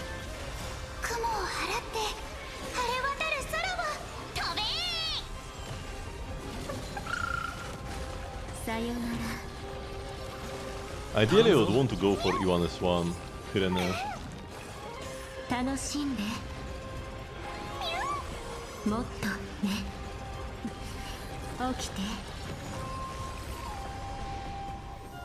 But I'm not sure if I will be able to, because I don't want to spend too much. Unfortunately, her banner will be over by the time Durin comes out, unless her banner lasts for the entire patch. But that's pretty unlikely. They did this once in Zenless. Miyabi banner for the entire patch.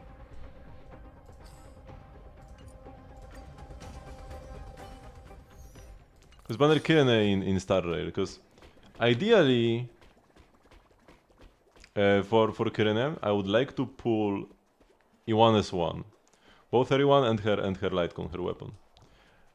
But if my Durin pulls go badly, like Durin takes priority. Durin is C2R1 at least, for sure. And then I would want Venti's weapon as well, because there's a new Venti weapon, so there's also gonna be a Venti rerun.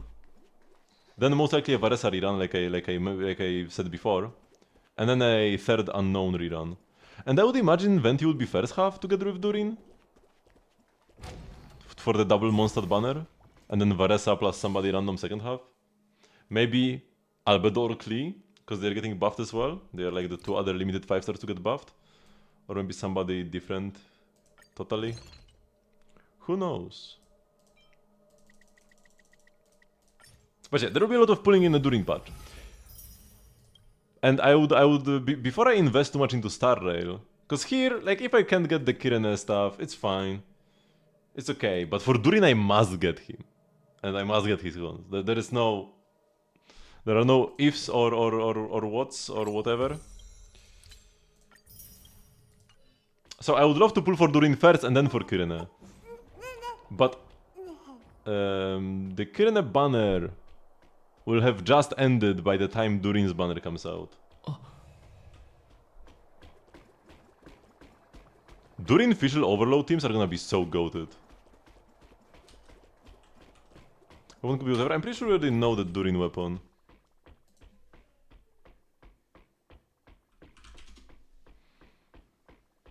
And there is also the Venti weapon. Unexpectedly.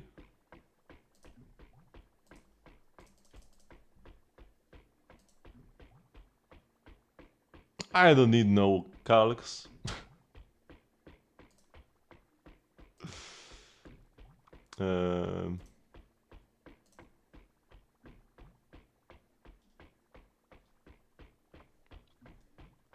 There's so much stuff though, it's hard to find.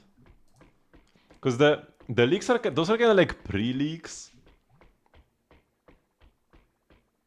So it's not even on like all the regular websites. Yeah, Albedo, Mona, Klee, Fischl, Sucrose, and Razor are getting buffed. And it's both buffs to their like regular abilities, and also special new talents that are activated if you have 2 characters from Hex and Circle in your team.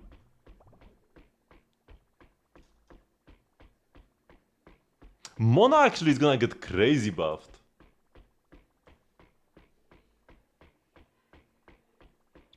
Hayato Official Albedo? What? That sounds so bad. Just because a character is buffed doesn't mean you can play the worst team in existence and have a have a good result.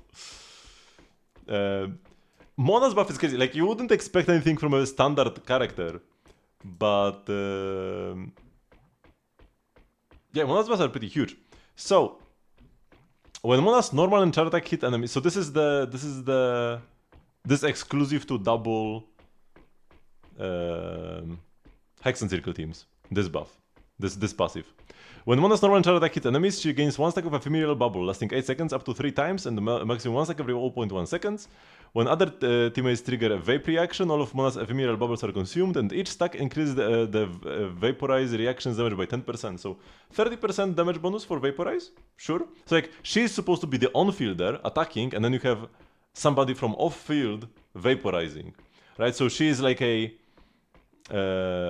Durin driver or a Xiangling driver.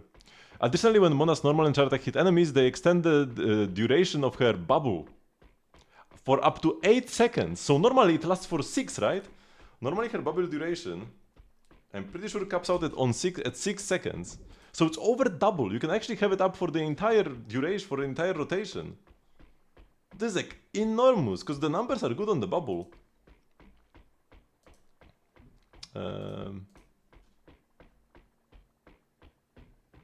Duration 5 seconds? Wait, so it's only 5. It's actually even worse than I remembered. Yeah, so normally it's 5 seconds. And with a second character from the Hex and Circle, it goes up by 8. Or actually, wait, is it? No, because there's 2 seconds up to a maximum of 8. Or actually, does it get enhanced from 5 to 8 or from 5 to...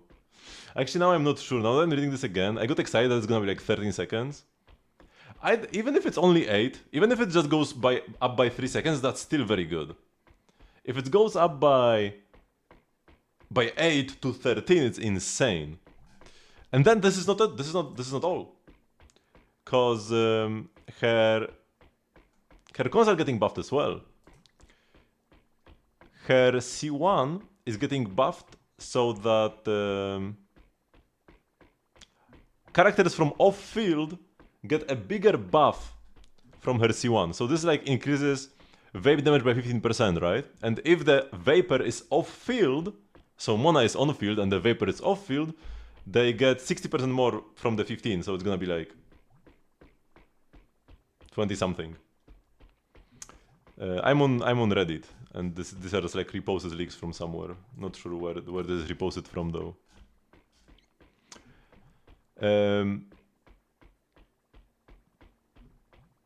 Then her C2, normally, when a normal attack hits, there is a 20% chance to also get a charge attack. This already gets better because you want to on-field Mona. If you're on-fielding Mona, this is not all that terrible, but also, during the 5 seconds after Mona's burst, the chance for the normal attack to trigger a chain attack is increased to 100%. Not sure if only once or a couple times, but that's nice. And also, 80 EM. Bonus 80 EM to all characters who are vaping from off-field. And then C4, you get 15, this is like the good Mona constellation, even now, 15 crit rate. So, if you have other Hex and Circle characters, they all get 15 crit damage as well. And that's not all! Because C6, normally C6 is like giga useless. It's like when you dash, you get damage bonus progressively for your next charge attack, but like you don't want to be dashing. But now, Additionally, Mona's charge attack damage against enemies in Star Anomaly, so that's like a mistranslated damage of her, or the mistranslated version of her bubble. This is Stellaris Phantasm, right? That's Star Anomaly.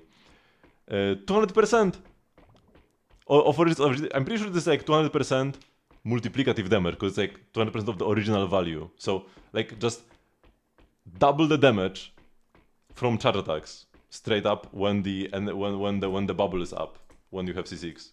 Mona is actually amazing now. She's gonna be the best vaporized driver for off-fielders. So for like Durin, Xiangling, stuff like that, if you want to vape with them, she's amazing. Like, get those Ayatos out of here.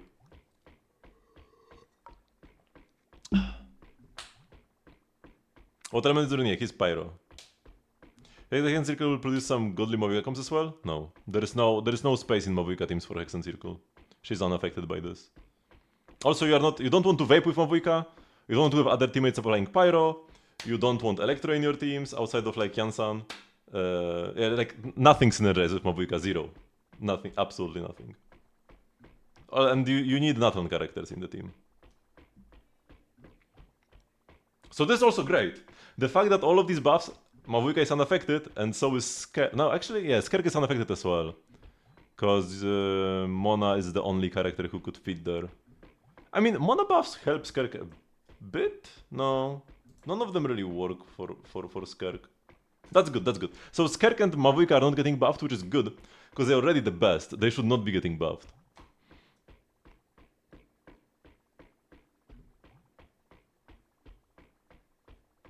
And you were asking for Albedo. Albedo's buffs are... I don't think they are as good as Mona's. I feel like Mona is getting the best buffs, and then like Fischl next probably, and then Klee. But there is some nice stuff here as well. It's not like Albedo's buffs are bad. This is first the new talent, so this is only because some of the buffs are active always, right? Like the Constellation buffs for Mona, these are always active. Some of them specifically only work for other Hex and Circle members, like this one, but like the charge attack buffs, the off-fielders extra reaction damage, like those work for everything. So this is the passive that is only for Hex and Circle teams, so at least one extra Hex and Circle, so you need like Durin, you need like Fischl or something. So after using skill, when Albedo deals damage to enemies, he will create a Crystal Fin. These are also like machine translations or whatever, so it's kind of scuffed. Actually, wait, because I'm reading this, but there might be... Will this be easier to read if I go... Albedo buff UI? Oh yeah, this is better. Oh yeah, why was I reading the Mona scuffed translation? We have the in-game thingy now.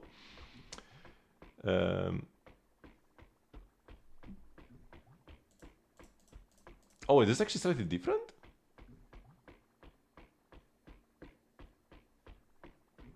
Wait, this is slightly different from this. From the previous one. Huh, interesting. Because there was like talk about... No, it talks about Transient's Blossoms as well. Yeah, so this is not the complete buff. Okay, I need to go back to the thing I was reading before. Because the Transient Blossoms are the Crystal Fins. Because normally he doesn't talk about Transient Blossoms. Wait, I need to see. Solar Isotoma.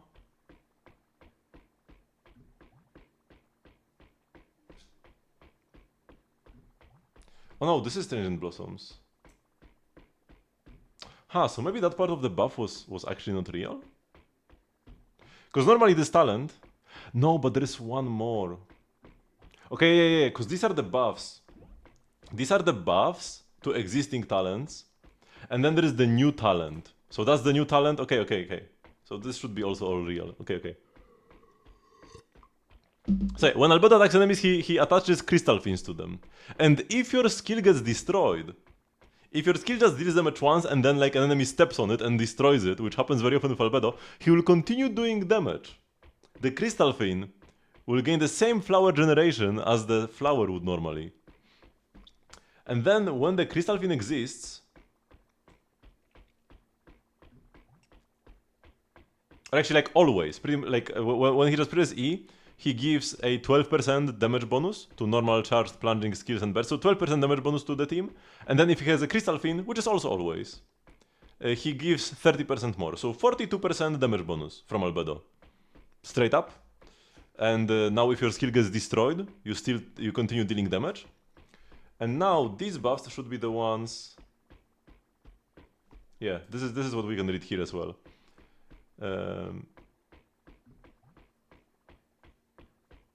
Abiogenesis Solar Isotoma is the best? Or no? No, that's skill.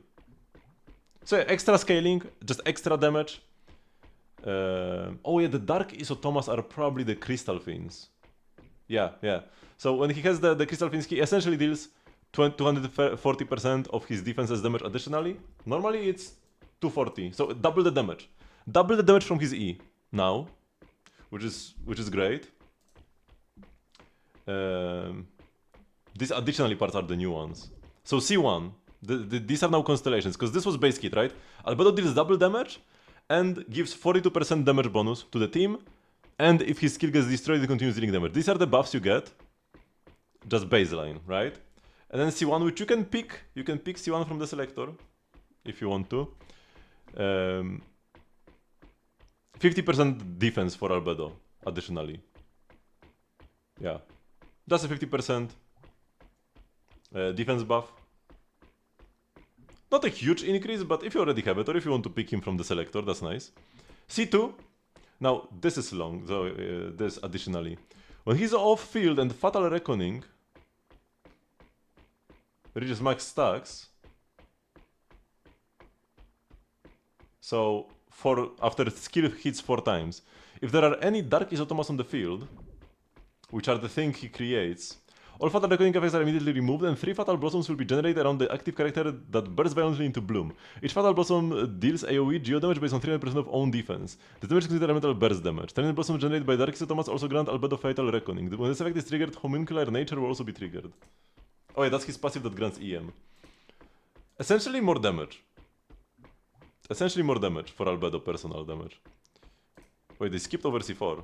Here is C4. So, now Albedo is a mini Xianyun. So, C4 was the meme constellation that gives 30% plunge attack damage bonus. But now, whenever you have a Dark Isotoma, so whenever the skill hits enemies, right? Because that was...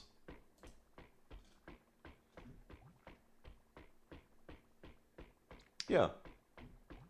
Pretty sure you can just keep creating them. When you have C4, whenever you have a Dark Isotoma, so whenever the skill hits enemies, you generate a Dark Isotoma, the character can do a significantly enhanced jump. And 30% more plunge attack. So 60% plunge attack damage bonus. And you can do plunge attacks with anybody. He becomes a Xianyun at C4. Probably still like a worse Xianyun. I don't think you would want to replace Xianyun in like Xiao teams, but it's still pretty interesting. Together with the other buffs and him actually being a decent sub DPS.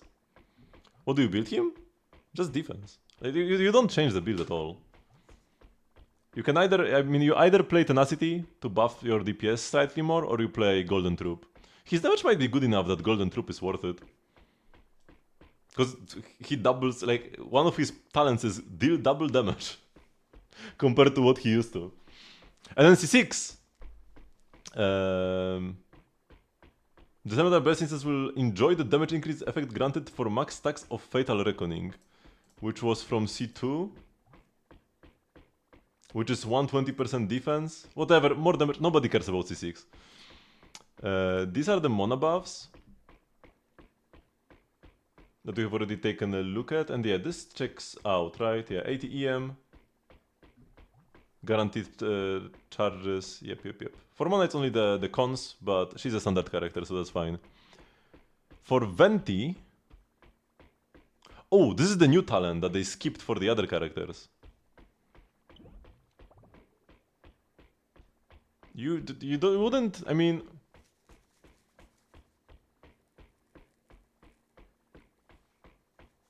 Remember that you do not need to play Durin. It's just two magic characters. And magic characters include Venti, Klee, Mona, Albedo, Sucrose, Fischl, and Razor, right? These are all magic characters. So you could play Klee with Albedo and Chiori, or you could play Albedo and Chiori and Fischl, or just like Fischl and Albedo, put them in any team as well. Put Albedo and Chiori in a Flynn's team.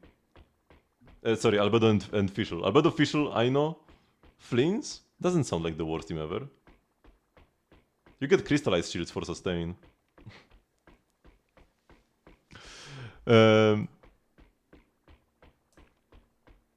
So, while the Stormeye created by the Elemental Burst Winds Grand Ode is active, for 4 seconds after a nearby active character triggers a swirl reaction, that character's damage increases by 50% and the Stormeye deals 135% of its original damage.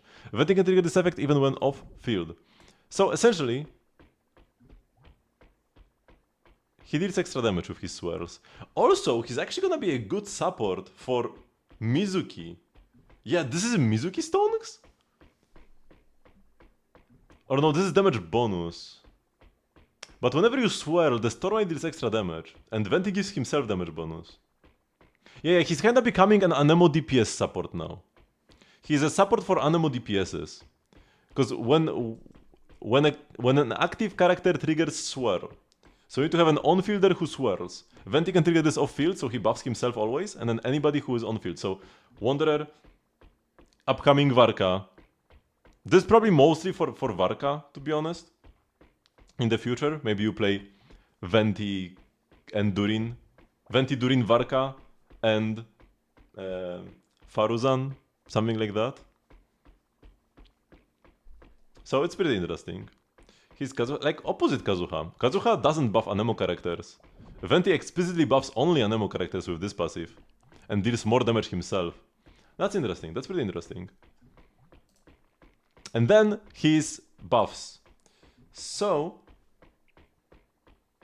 another magic. So magic secret rite. This means that you also need Hex and Circle for this, if it's called magic secret rite. While the Stormeye created by the Elemental Burst Windgrad's Ode is active, Venti will gain additional buff effects. Venti's normal attacks will be converted into enemy piercing hurricane arrows that deal even more Anemo damage to opponents in their path. So kind of like Sethos normal attacks when enhanced by the skill. When Venti's normal attacks hit opponents, Stormeye's duration is increased by 1 second and its cooldown is increased by 0.5. Kinda weird that they increase the cooldown, but maybe they don't want the Stormeye to be permanent. This effect can be triggered once every 0.1 seconds up to 2 times after each use of the Elemental Burst Wind's Grand Ode. So he can also be played as a main DPS. In AoE content, that's probably gonna be the best thing. To just like keep the burst on longer. Because this is 2 extra seconds for the burst. So we go from... Also, let me TP somewhere else in Starter because the noise is becoming annoying. Of the jumping guys. Here we go. Venti.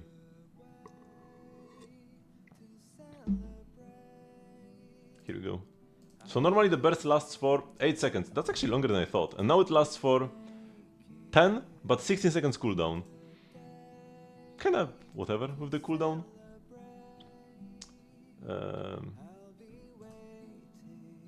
Why they go C6 first, man? What is the order?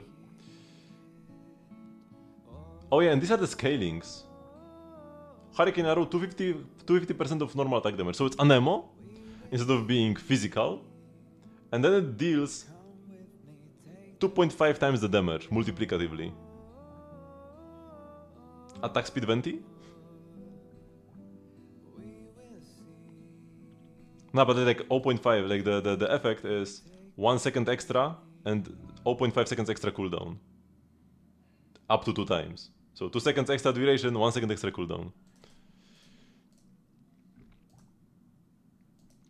Then C1, one of the worst constellations in the game, gets buffed. 2 additional arrows that track opponents will be fired per hurricane arrow, so whenever you normal attack. It's dealing 20% of the original's arrow damage. So 40% extra damage, multiplicative again. His normal attacks are actually getting pretty sick, because like first 2.5 times the damage, now times 1.4 again, and like this adds up. So now we are looking at 2.5 times 1.4, so now his normal attacks are buffed by 3.5 times. 350% extra damage from this. Man, he has a 6 hit string. That's a lot of hits. Now build Death Goblet on Albedo? Probably. You need to hit 4k defense. Albedo always likes the defense goblets, because he gets a lot of damage bonus if he plays Golden Troop. If the storm created by the elemental burst wind grenade undergoes elemental absorption, these additional arrows will deal the corresponding type of elemental damage. This is kinda weird. So it's like, it's slightly worse than just damage times 1.4 again. But I guess it allows him to swirl more, maybe? Maybe you go Electro, infuse the burst, and then you apply Dendro to the enemy, and then you like aggravate with Venti. And you have so much EM already? Yeah, I don't know what to do with this. Then wait, C2. Where is C2? Additionally, so normally it's 24% Anemore's decrease. But now additionally, that's how all the buffs start, right? Additionally is the new part. After unleashing the burst wind grenade out, Venti gains the wherever a breeze blows effect. And the cooldown for his elemental skill, Skyward Sonnet, is reset. So you can skill burst skill. Not bad. His skill has a way shorter animation than Kazuha's, so it's actually a good passive. Because for Kazuha has this at C1, and that's the worst C1 in the game. But that's because Kazuha's C1. That's because Kazuha's skill takes a long time, and you cannot switch out during it. Venti's skill, you can like press skill and burst immediately, pretty much. So the first skill takes no time, and the second skill is also very quick. And after a Hurricane Arrow hits an opponent, there is also a 25% chance to gain the wherever a breeze blows effect. When pressing to unleash the elemental skill Skyward Sonnet, 300% of the original damage of the original amount of damage is dealt. Oh, so triple the damage on skill sometimes. Sure. So for this it's mostly for on-fielder Venti, but the reset is good even for off-fielder Venti. Then C4. Wait, what is C4 normally? Oh, when Venti picks up an elemental orb or particle, he receives a 25% anemo damage bonus. And now after using his skill or burst, Venti and everybody else gets a 25% anemo damage bonus. It's still a C4, it's still pretty bad, but wait, but better than before. Before it was 25% for Venti, now it's 25% for everybody. Sure. And then C6. Normally it's like a worse version of C2, which is so weird. Because this is 20, this is... oh no, because this was 12 originally. Oh wait, so this is... You need to get knocked up. And now you don't need to be knocked up. Now it's 24% just straight up. Oh, I missed that as well. Oh yeah, because you had to knock up an enemy. Now it's just 24% every time. And now C6... 20% extra Anemore's decrease, 20% to the other element, and Venti gets a 100% crit damage bonus. So that's the new buff to this. Sure. Then we have Fischl, but they don't show the new passive. So once again, let's go here. No, not this. Wait, where did I?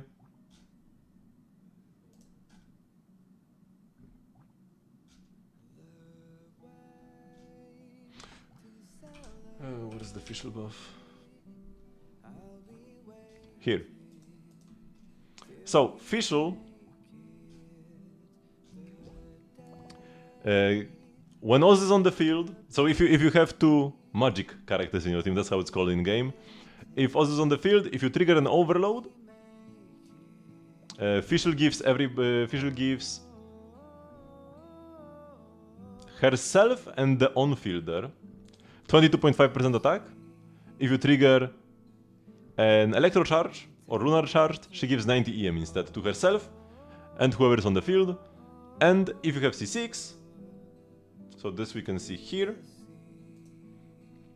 If you have C6, the buffs are doubled.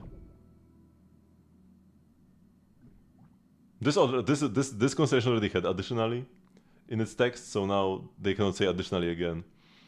So yeah, this is 45% attack if you overload, and 180 EM if you electrocharged. This is like a main stat worth of stats for an already amazing character. This is insane. Like I cannot believe this is happening. This is the most unbelievable buff of them all, because Fischl was the best character.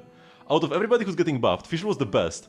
And she's getting an extra main stats worth of stats for herself and the on-fielder. Fischl is giving 45% attack in overload teams, and she was already best in slot in a lot of overload teams. You played the overload Arlecchino, you played Fischl in there. And now your Arlecchino is getting 45% attack. All the characters are getting buffed? Yeah. Only Hex Resonance and C6? Yeah. The 4 stars are only getting a new passive and C6 upgrades.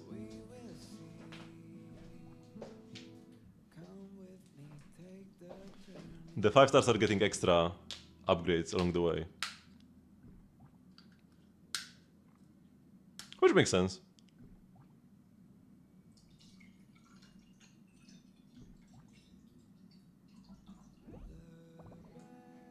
Someone who is a big Fischl fan, yeah. Like buffing Fischl is like buffing Bennett. Like it's the amazing 4 stars from 1.0 were always considered an anomaly, right? Everybody thought that they made all these 4 stars so good because they didn't know how the combat works. I mean, there was definitely a bit of that. I think they like overestimated how good healing is. They thought that Chi-Chi just having a lot of healing is good, but Bennett only healing up to 70% is bad. Turns out that's not the case. And Bennett is busted. But yeah, they are now buffing one of the like best characters in the game. Best 4 stars. And like, oh my god. I can't believe this. I can't believe this. Still. Wait, is there Sucrose buff, but first the new talent? Flynn's, Aino, Fischl, Sucrose. It's way stronger now? Yeah. You get 180 EM extra from Fischl. The Sucrose buff is irrelevant for Flynn's, but the 180 EM from Fischl is huge. So now C1 is better than Inefa for Flynn's, because your alternatives became better. Fischl will not be better than Inefa, but if you are choosing between C1 for Flynn's or pulling Inefa, C1 will be a bigger upgrade, but you don't have a sustain. So remember that. You need to play Aino, and you don't have a sustain. And you cannot play Yahoda, because then your Hex Resonance is out. So it's not actually... It's only a buff to the sustainless team, which is kinda scuffed. So Sucrose, when she becomes a magic character, after using a skill, she gives 5.71428% increased damage to everybody. And after bursting, she gives 7.14285 damage bonus to everybody. And then when you get C6, she additionally gets additionally gives 8.57142% damage bonus after bursting, but only to the corresponding absorbed element. So this is like added to the 20%. So just some minor damage bonuses: 5%, 7%, and 8%. Whatever, makes her ever so slightly better, but she was already best in a lot of teams, so just widens the gap a little bit. Like, you know, if Sucrose was here and Kazuha was here, now it's kind of like, that's it. Protect Amber and Sucrose, or are you coping? You kinda are coping. Yeah, you're coping quite a lot. Because then you are losing TTDS, which is losing a main stat worth of damage. At this point, it's probably better to just play Yahoda. And give up on the 180 EM from Fischl.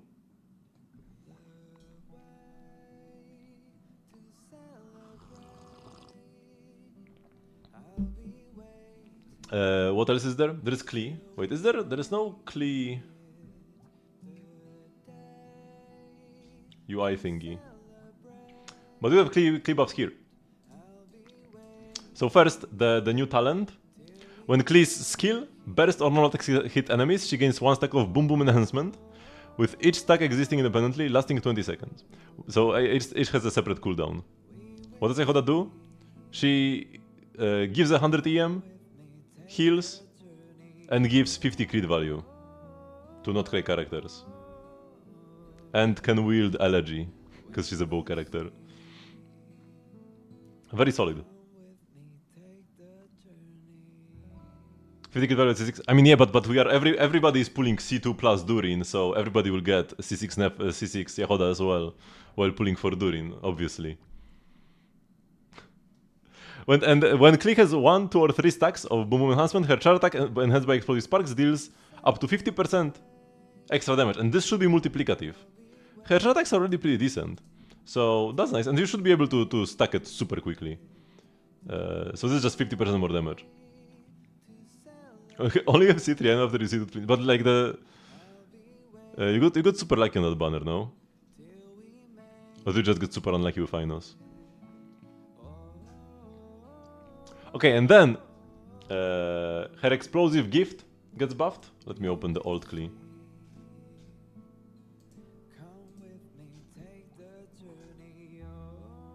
Oh wait, explosive gift is also new? Oh, that's pounding surprise is explosive gift. Pounding surprise. So normally normally Klee has a 50% to get a spark that makes the next charge attack consume no stamina and deal 50% more damage. And now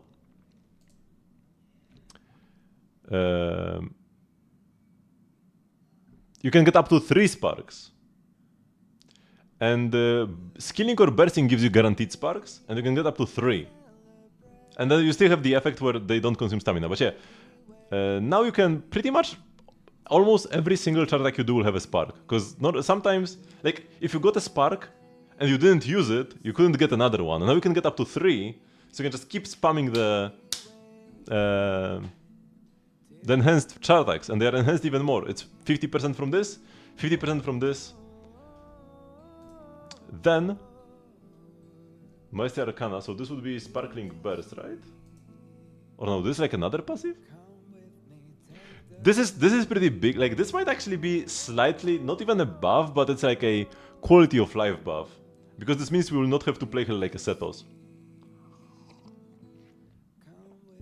During burst, her normal attack combo does not reset. So now, normally, Klee's best normal attack combo is to only do N once, only spam the first normal attack. So you like hold W. The way you do this is you hold W and then tap left click rhythmically. If you do it too fast, you will do an N2, which is slow. If you do it too quick, or rather, no, if you do it too quick, you will do an N2. If you do it too slow, you will start walking. Now, running out of stamina was not the problem. Almost all the charge attacks are free anyways. The clunky thing was N1 cancel. N1 walk cancels was the clunky thing. Because that's what you have to do. But now you cannot do this. So it's actually like a nerf.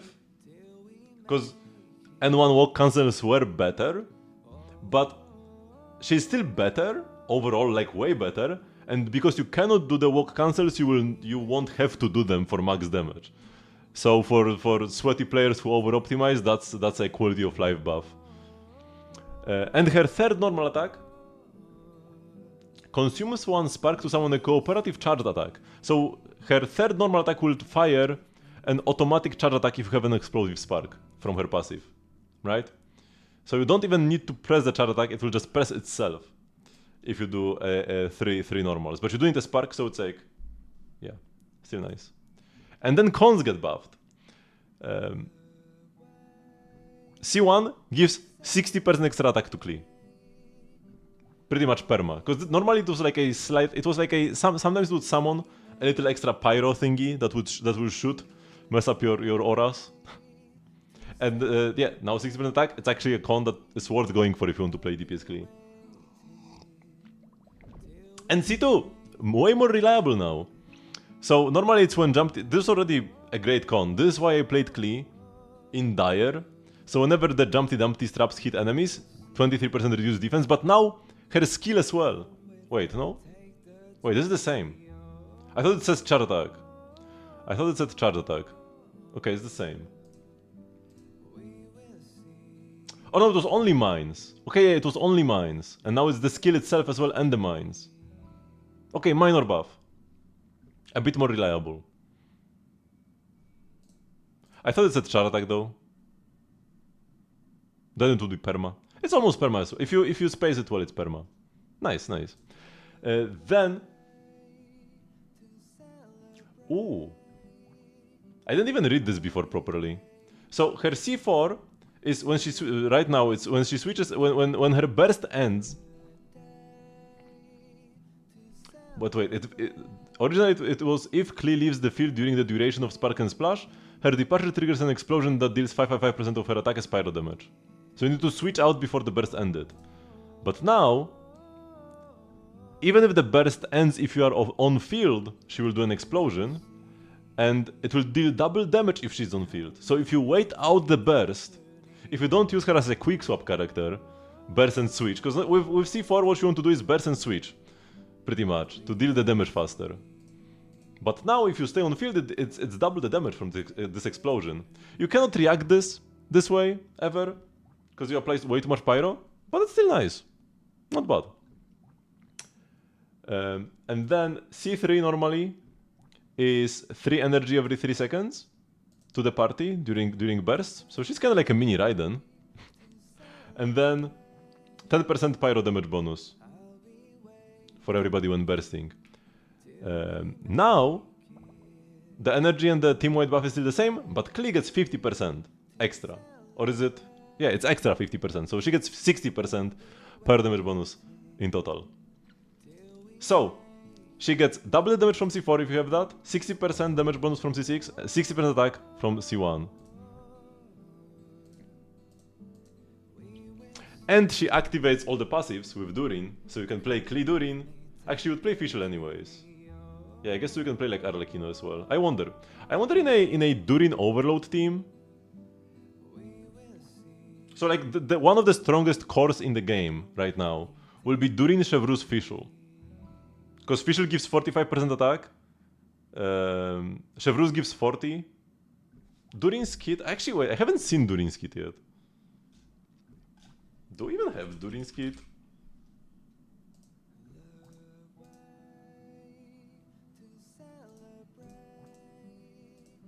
No. We have his weapon. Increase burst damage by 16%. For 30 seconds after burst hits opponents, gain Blade of Daylight. Wielder attack increased by 16%. On-fielder, 12% extra attack. And the buffs are increased by 75% if you have two Hex and Circle. Yeah, so Fischl, Chevreuse, and Durin all give attack if you have Durin's weapon. So you don't need Bennett. Like, it's not a big deal that you don't have Bennett because of that.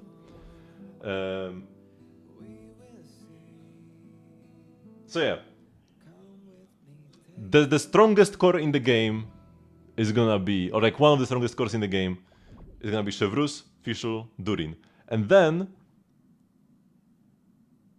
any Electro or Pyro carry other than Flins. Flins is not allowed because there is no Hydro. However, no, it wouldn't work. I want to say, however, you could play this team versus a Hydro Tulpa, but you cannot because you wouldn't have, you don't have the resonance. No. Jansan is not a DPS. No, Jansan does not work in this team. Unless you want to on-field Fischl. Yeah, Raiden. Raiden would be great here. You can play less ER on Durin and I guess that's it. Not even sure if Durin needs ER. Probably a bit. He does need to burst. But yeah, mostly Varesa. Probably will be stronger than Mavujka. Like, not stronger than Mavujka teams like Mavujka Meld, but Durin Fischl Overload should be stronger than Mavujka Overload. Right? It's Durin, Fischl, Chevreuse plus any Electro or Pyro DPS pretty much. Anybody can, almost anybody. Except for Flins. You could play the newly buffed Razor. Oh yeah, Razor buffs also exist. So, when he bursts and gets too many sigils, because like when he attacks enemies he gets sigils, right? Or when he taps skill he gets sigils. Wait, how did Razor's kit work again? I used to be a Razor main back in 1.0.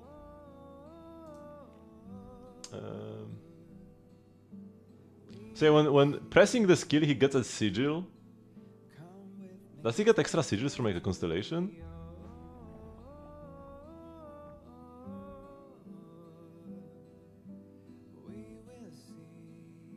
Oh yeah, when he's not using Lightning Fang, which is burst, he can get extra sigils by using a normal attack. Okay, yeah, so if Razor gets max sigils... Where was it?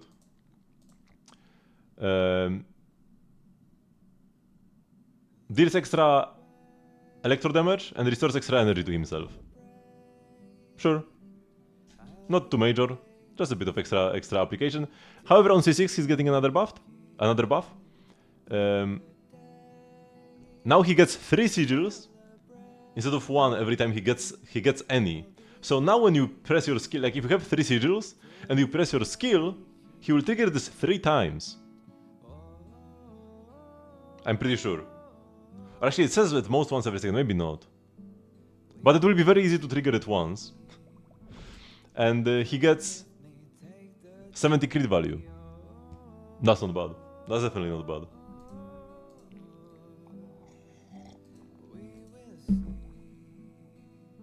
Still be kinda cope. Because like if you could fit Bennett in the team as well, for C6 Bennett, that would be nice. But there is no space. Unless you if you don't have Durin, if you don't have but then you don't have off-field Pyro. Nah. Razor Can doesn't work all that well. Because physical damage is way too terrible still. So yeah, the best characters with this team will be Klee, Varessa, Arlecchino. Chlorine as well. Yeah, Chlorine. Even Yoimiya or Yanfei could get some work done. But now we're getting kinda into cope territory. Lene would actually be solid in this team. Probably.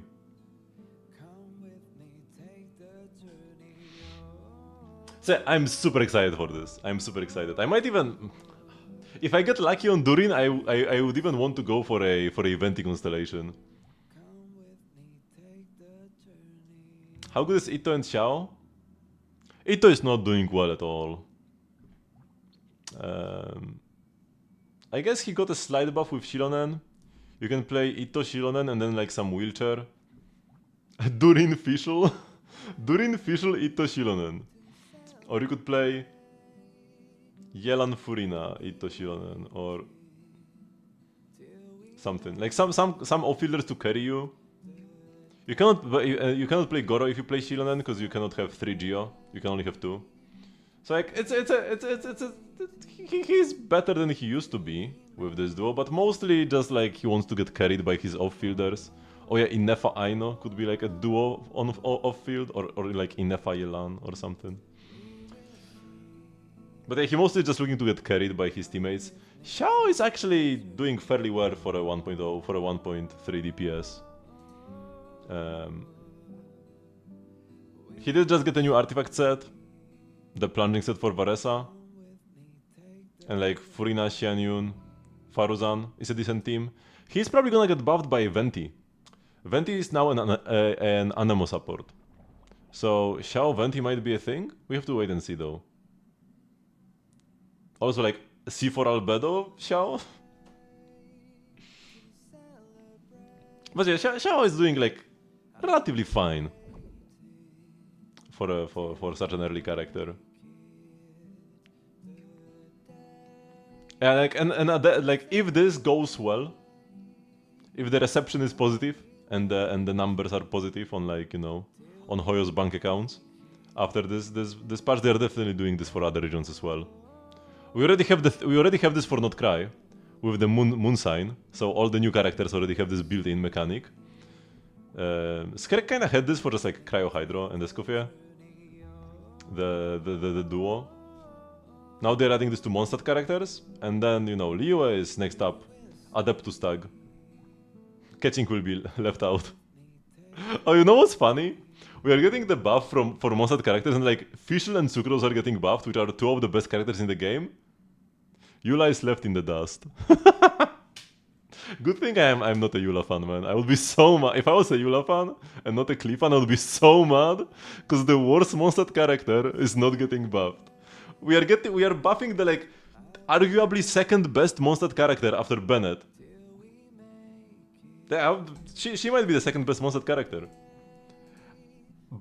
And like not by only a bit. She's giving 45% attack in her best teams, in overload teams. And Eula's getting nothing, man. Which is so funny.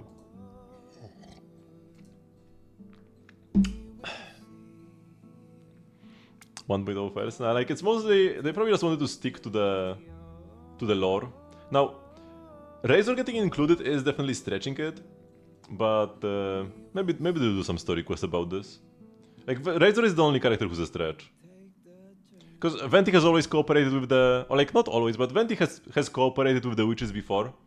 He is kinda like a sugar daddy for them sometimes. Or maybe they are his sugar mummies, actually. Klee is Alice's disciple. Oh yeah, Fischl is a stretch. Fischl and Razor are stretches. Because Fischl is also kinda like, what is she doing here? But maybe the witches like her because she's such a... or like, she likes fairy tales, and fairy tales are written by witches. But yeah, Sucrose is Albedo's student, and Albedo is Reindottir's student, so you've got like the student relationship going on. This fits. Klee fits, Venti fits. Mona fits because she is Barbelov's student. So it's just Fischl and Razor who are a bit of a stretch, but maybe they will give us an event or something about this. They do say that you need to complete a quest to unlock the buffs. Right here. After completing Witch's work on the Waking of Wind, Venti will become a magic character, right? So you need to complete a quest to make this work. If you just start the game and pull Venti, he will still be bad. You need to do this. This might just be a little combat trial stage. Or it might actually be a story quest about the witches. We'll have to see. Receiving Eula, Jean, Varka, Kaya, and Dirk for Favonius Night Resonance. It's honestly not impossible. It's not impossible. Will Albedo count for both and Klee? Imagine if Klee gets different talents for the magic secret rite, and then she gets like the Night secret rite. Nah, this would be weird. This would be weird.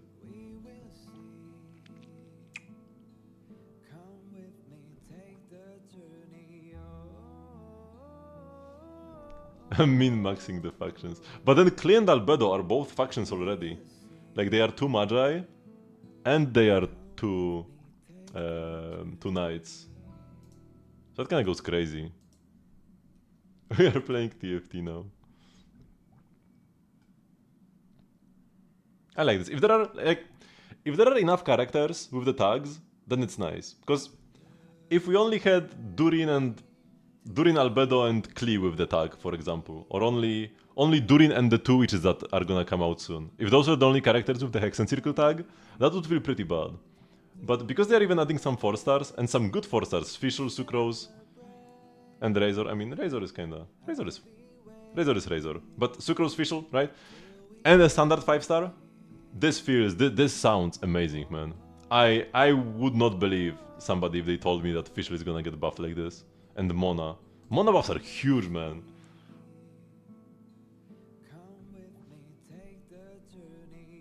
Everyone knows if they don't do something about opposite characters, they're shooting themselves in the leg? Not really.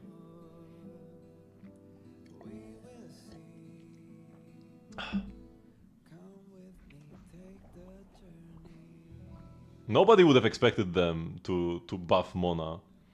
And like in the short term, they don't really have much to gain by buffing Mona. This is more like a long-term play. This is to just like keep people happy. Even if it doesn't make them money right now. Because like, what is the benefit of buffing mana for them? Kinda, like, in the short term, nothing. People are gonna be less likely to pull for like a Ayato rerun. Or a Nuvilet maybe even, you know? Ah, why should I pull Nuvilet if my driver mana is already amazing for my Shangling or Durin Vape, whatever. So this is a risky strategy when it comes to short-term gains. But for long-term game health, should be good. Should be good. Having strong standard characters is nice. Okay, I was supposed to do something in Star Rail, but I yapped for an hour instead.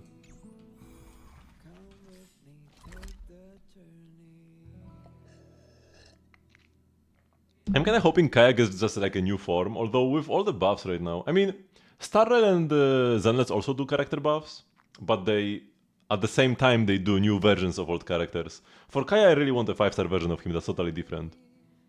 His kit is way too basic. Even if they add, like, no matter how many buffs they add, it's still a very basic kit where he just presses E and bursts.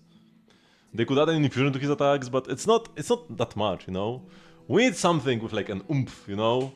We need a Skerk level kit for Abyssal Kaya. Not just some extra bells and whistles to add it to his base kit. Okay, so I think I wanted to go.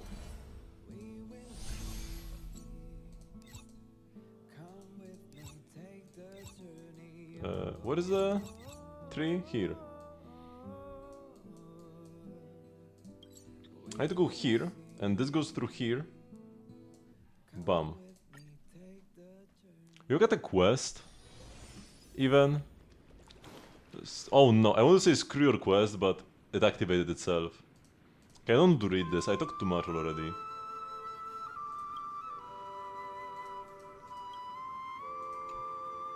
Oh, now I'm... Oh. Okay, I guess now I'm doing this? Or not? Oh no, I need to go here. Okay, so yeah. See you for now. There should be a puzzle here, but I don't see anything.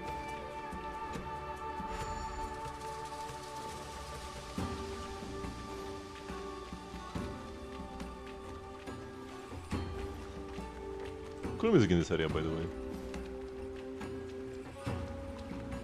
Oh, I cannot go this way. I didn't really want to go this way anyways. I will need to lower the water level first. Maybe I need Bartolos for that? We want to go here.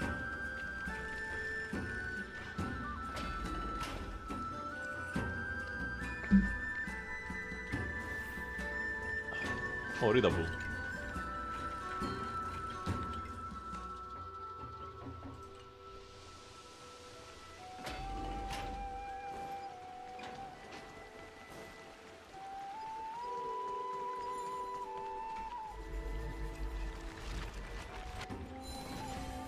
So let me switch to the exploration team.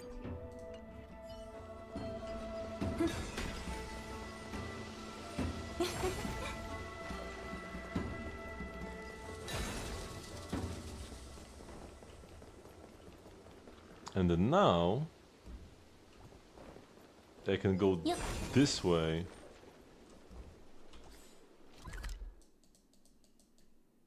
Oh, there's an additional puzzle here as well. But this we can do later. For now, let's go this way. Haven't been here at all. And yeah, we're already getting a new beetle.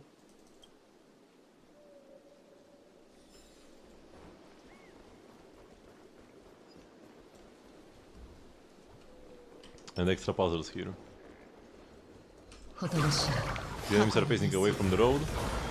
But they don't bother you when you're just collecting chests.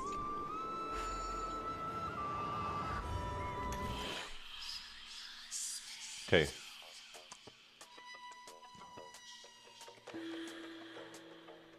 Wait, here I actually don't need the shadow to activate anything, I just need him to not trouble me too much.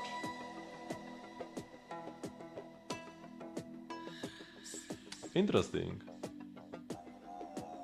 Very intriguing. Different style of puzzle than the usual. So if I go 1, 2, 3, 4, 5... Maybe I stall here first. Oh yeah, wait, I can just do this. And he will just get stuck here. Well, I just go slowly, activate my teleport. Oh yeah, that was...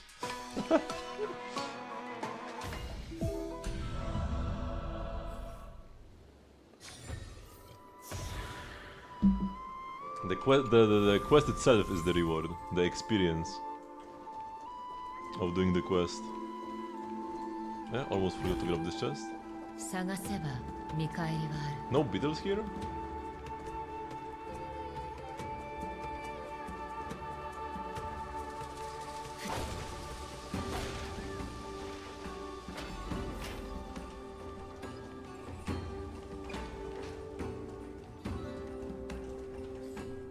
Oh, now we can activate the passage, which doesn't really matter.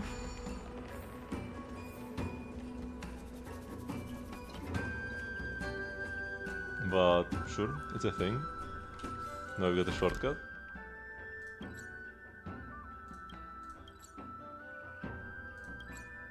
"12 nymphs." Okay, so let's now go. Oh, this is the puzzle that I don't. Wait, haven't I done this already?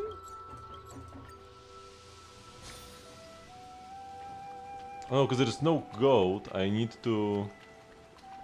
I probably need to go Barthol's POV or something to actually see the goat and to unflood the room. Let's first go down here, because there are more puzzles over this way. I'll also check here first.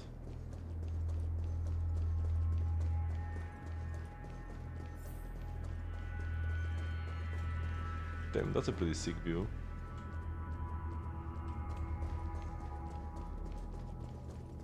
I don't request with Jet. I'm not sure which one we've done exactly, because there is more than one. Oh, nice. Achievement.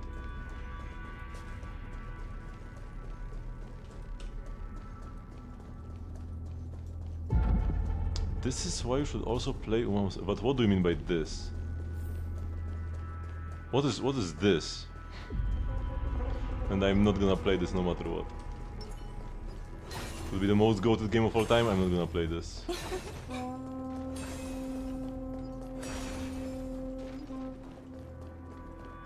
Yeah.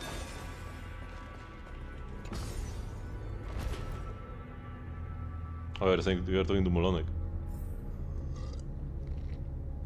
Yeah, there are more. There is more than one Jet quest, but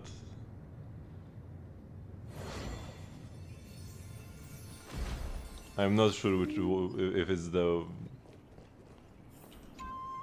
one you've done is the second one or the first one.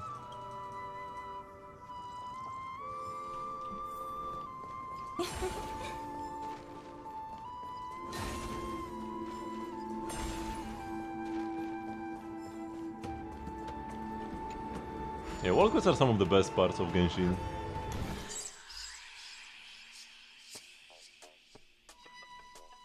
Okay, what are we doing here?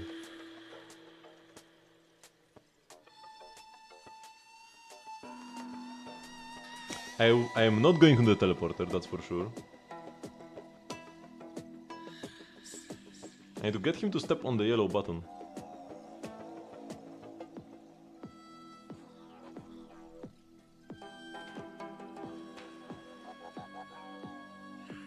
So we first go here.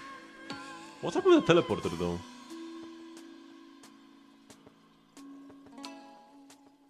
Is the teleporter just bait, or am I supposed to like go back up? I could go down and back up top. Yo, yeah, that's the strat.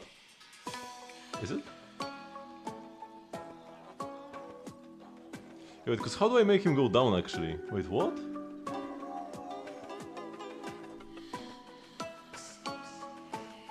Like, I definitely cannot go right here, because then it's bricked. Oh no, I make him fall down and press the button. Right? 1, 2, 3, 4, 5, 6. Oh no, that's not enough. 1, 2, 3, 4, 5, 6. I need him to like fall down the blue hole.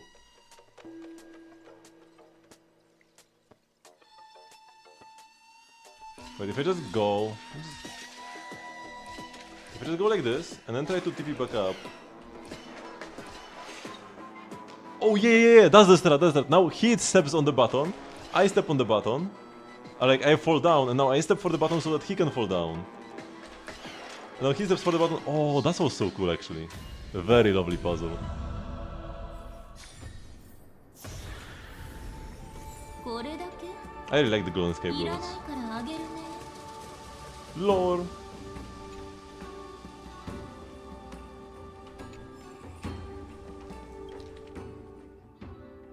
Oh, this is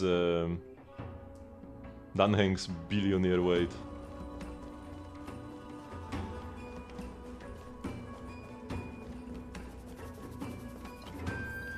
ほらこれが天才よっ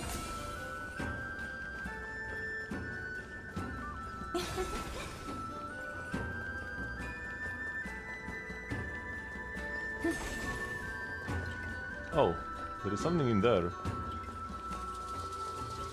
That's Bartholos. Oh, what is this? Achievement? Thank you, Jiggles, for convincing the scholars of the Grove to let me study here. Wait, he was studying at the Grove? Interesting.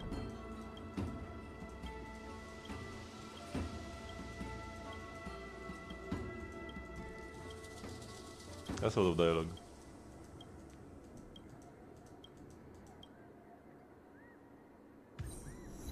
Achievement.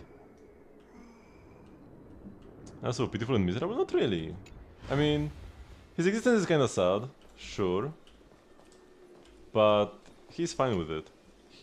Because he has Melu genes, right? And Turin doesn't really. Oh my god, even more achievements. Beyond good and evil. Oh, here is the coin.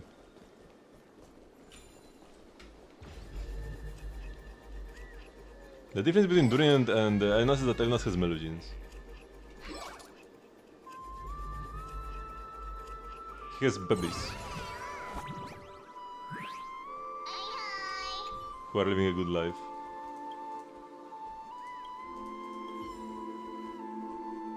I told him to not waste my time and he just gave me.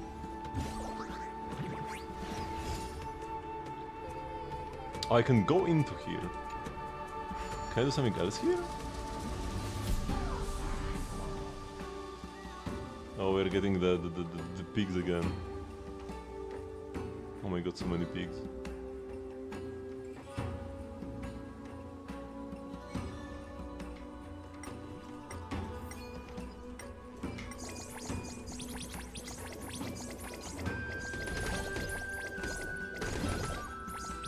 Oh my god, so many pigs.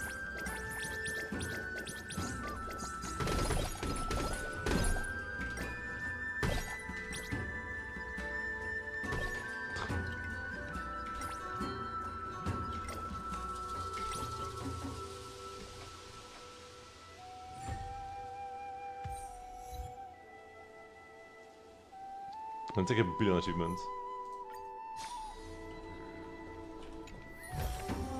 なんだ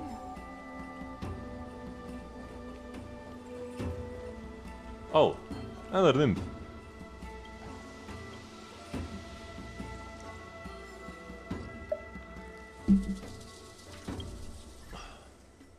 Let me mark them off, cause I'm gonna get flooded at this pace. So we've got Sapling, now a Giant Shade, Beyond Good and Evil, and Human Awareness. First originated from outside of Tevat. He was a Reindotir's abyssal creation. He's just made from abyssal juice.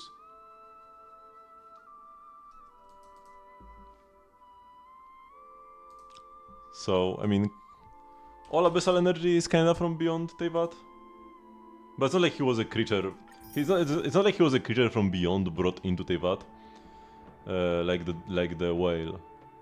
Instead, Reindotir just took some abyssal juice and some other ingredients and created a monster. And then either unleashed him on purpose for some reason, or maybe he just, like, escaped containment.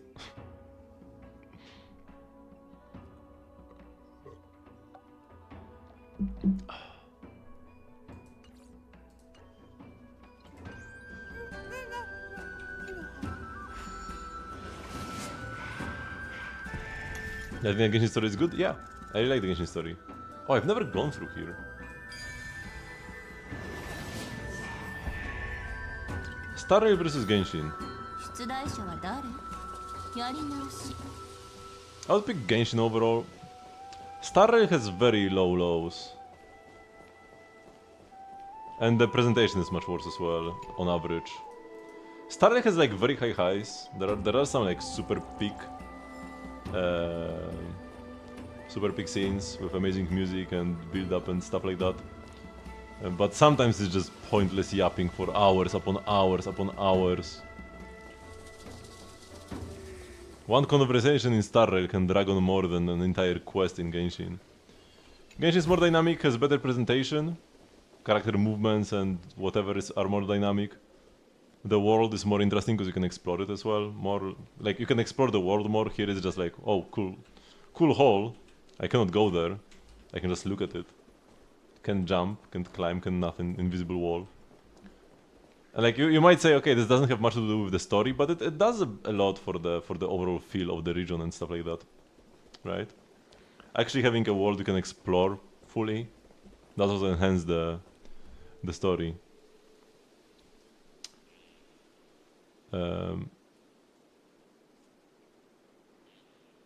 And then the Genshin lore is so much better.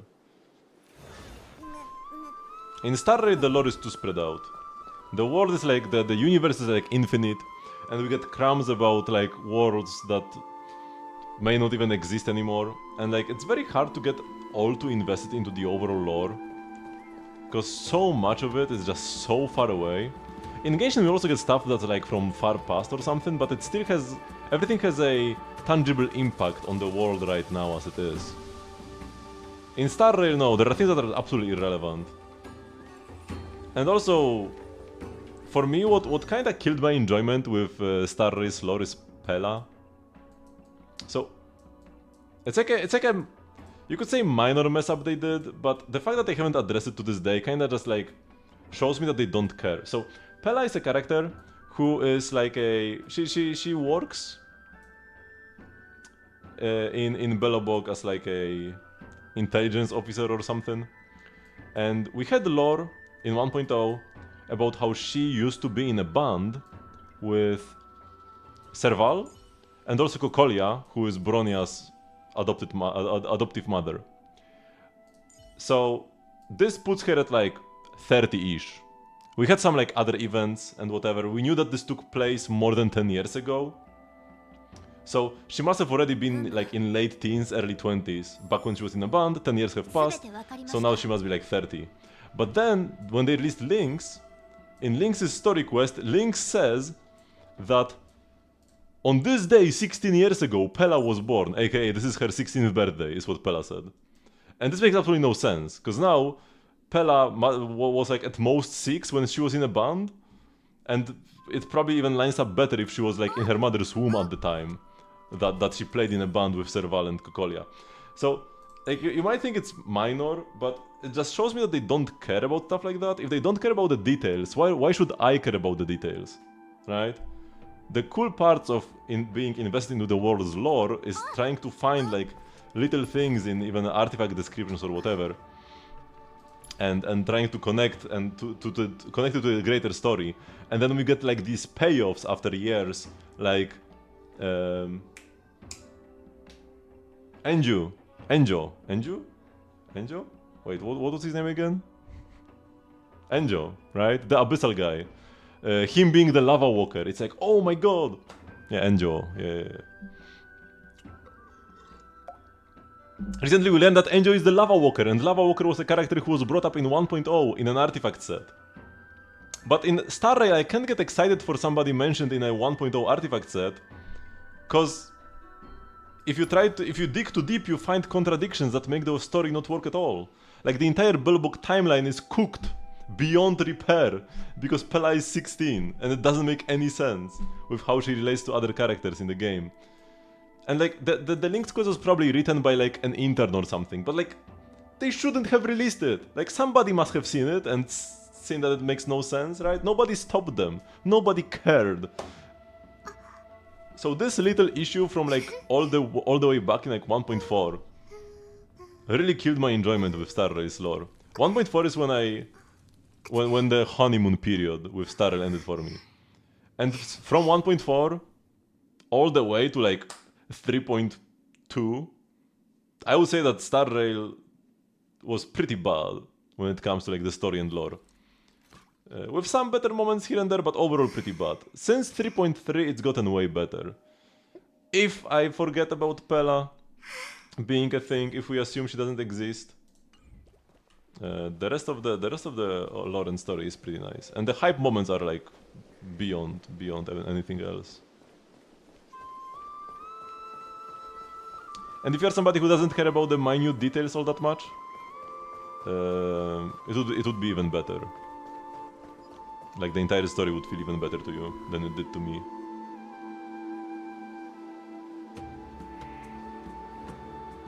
Genshin lore is more down to earth than the Dunkest Star Rail stories? Not even that. It's not even that. Genshin lore can also get pretty dunk. What about Honkai Impact 3rd? The story is nice, but the game is terrible. I wanted to play Honkai 3rd, I'm on chapter like 12, but trying to play the game is such an uphill battle, man. Trying to enjoy the story, because the game is in the way, the gameplay is in the way of the story. A big issue for me... Wait, where are the other 6 chests? One thing that they started doing in like those teen chapters is that every single chapter is like its own mini event, where you cannot just play your regular characters, but rather you need to like level up characters specifically for this story chapter, and then I go to the next story chapter and all my progress is reset again. This must have felt okay when the game was just like, if you played when the stories were being released, it was just like, oh, new event, we grind these like event characters and then do the story at the same time, cool. But now if I'm like, oh, there are like 10 different story events and I need to level them all up separately for each story, it's just such a freaking pain, man.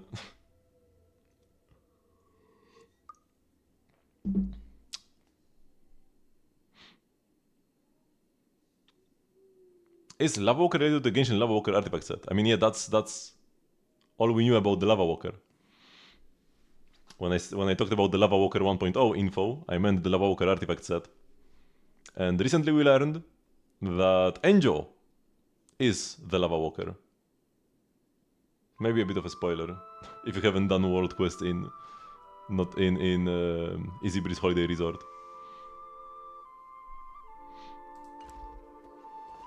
But that's the kind of payoff that I'm talking about, right?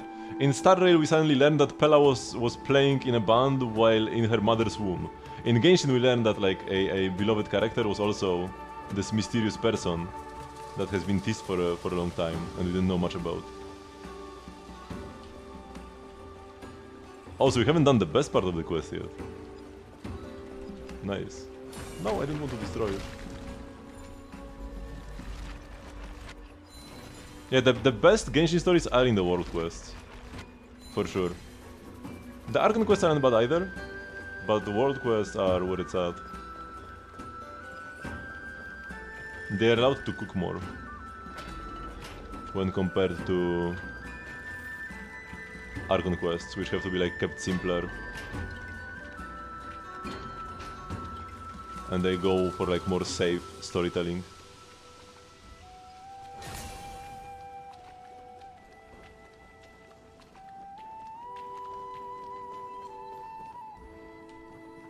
No, Crimson Witch of Flames is Signora. That one we knew for a very long time. People already suspected it back in 1.0, and then once we got more info about Signora in Azuma, it was confirmed 100% that it's Signora.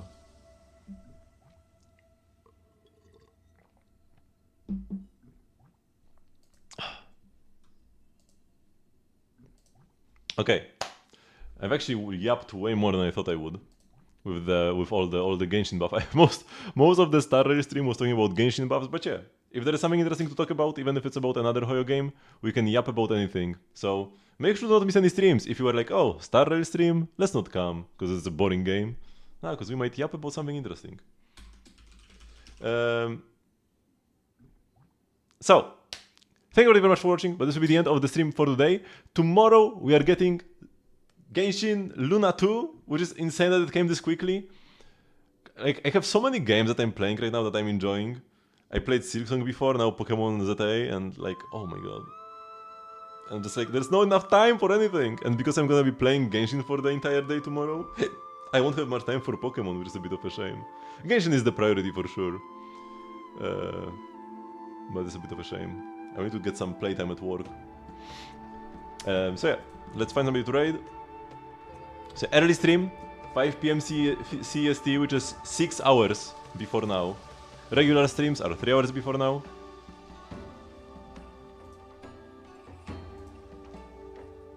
Okay, let's raid here. Join the Discord server to get stream notifications and the like, and I will see you all tomorrow. Bye bye!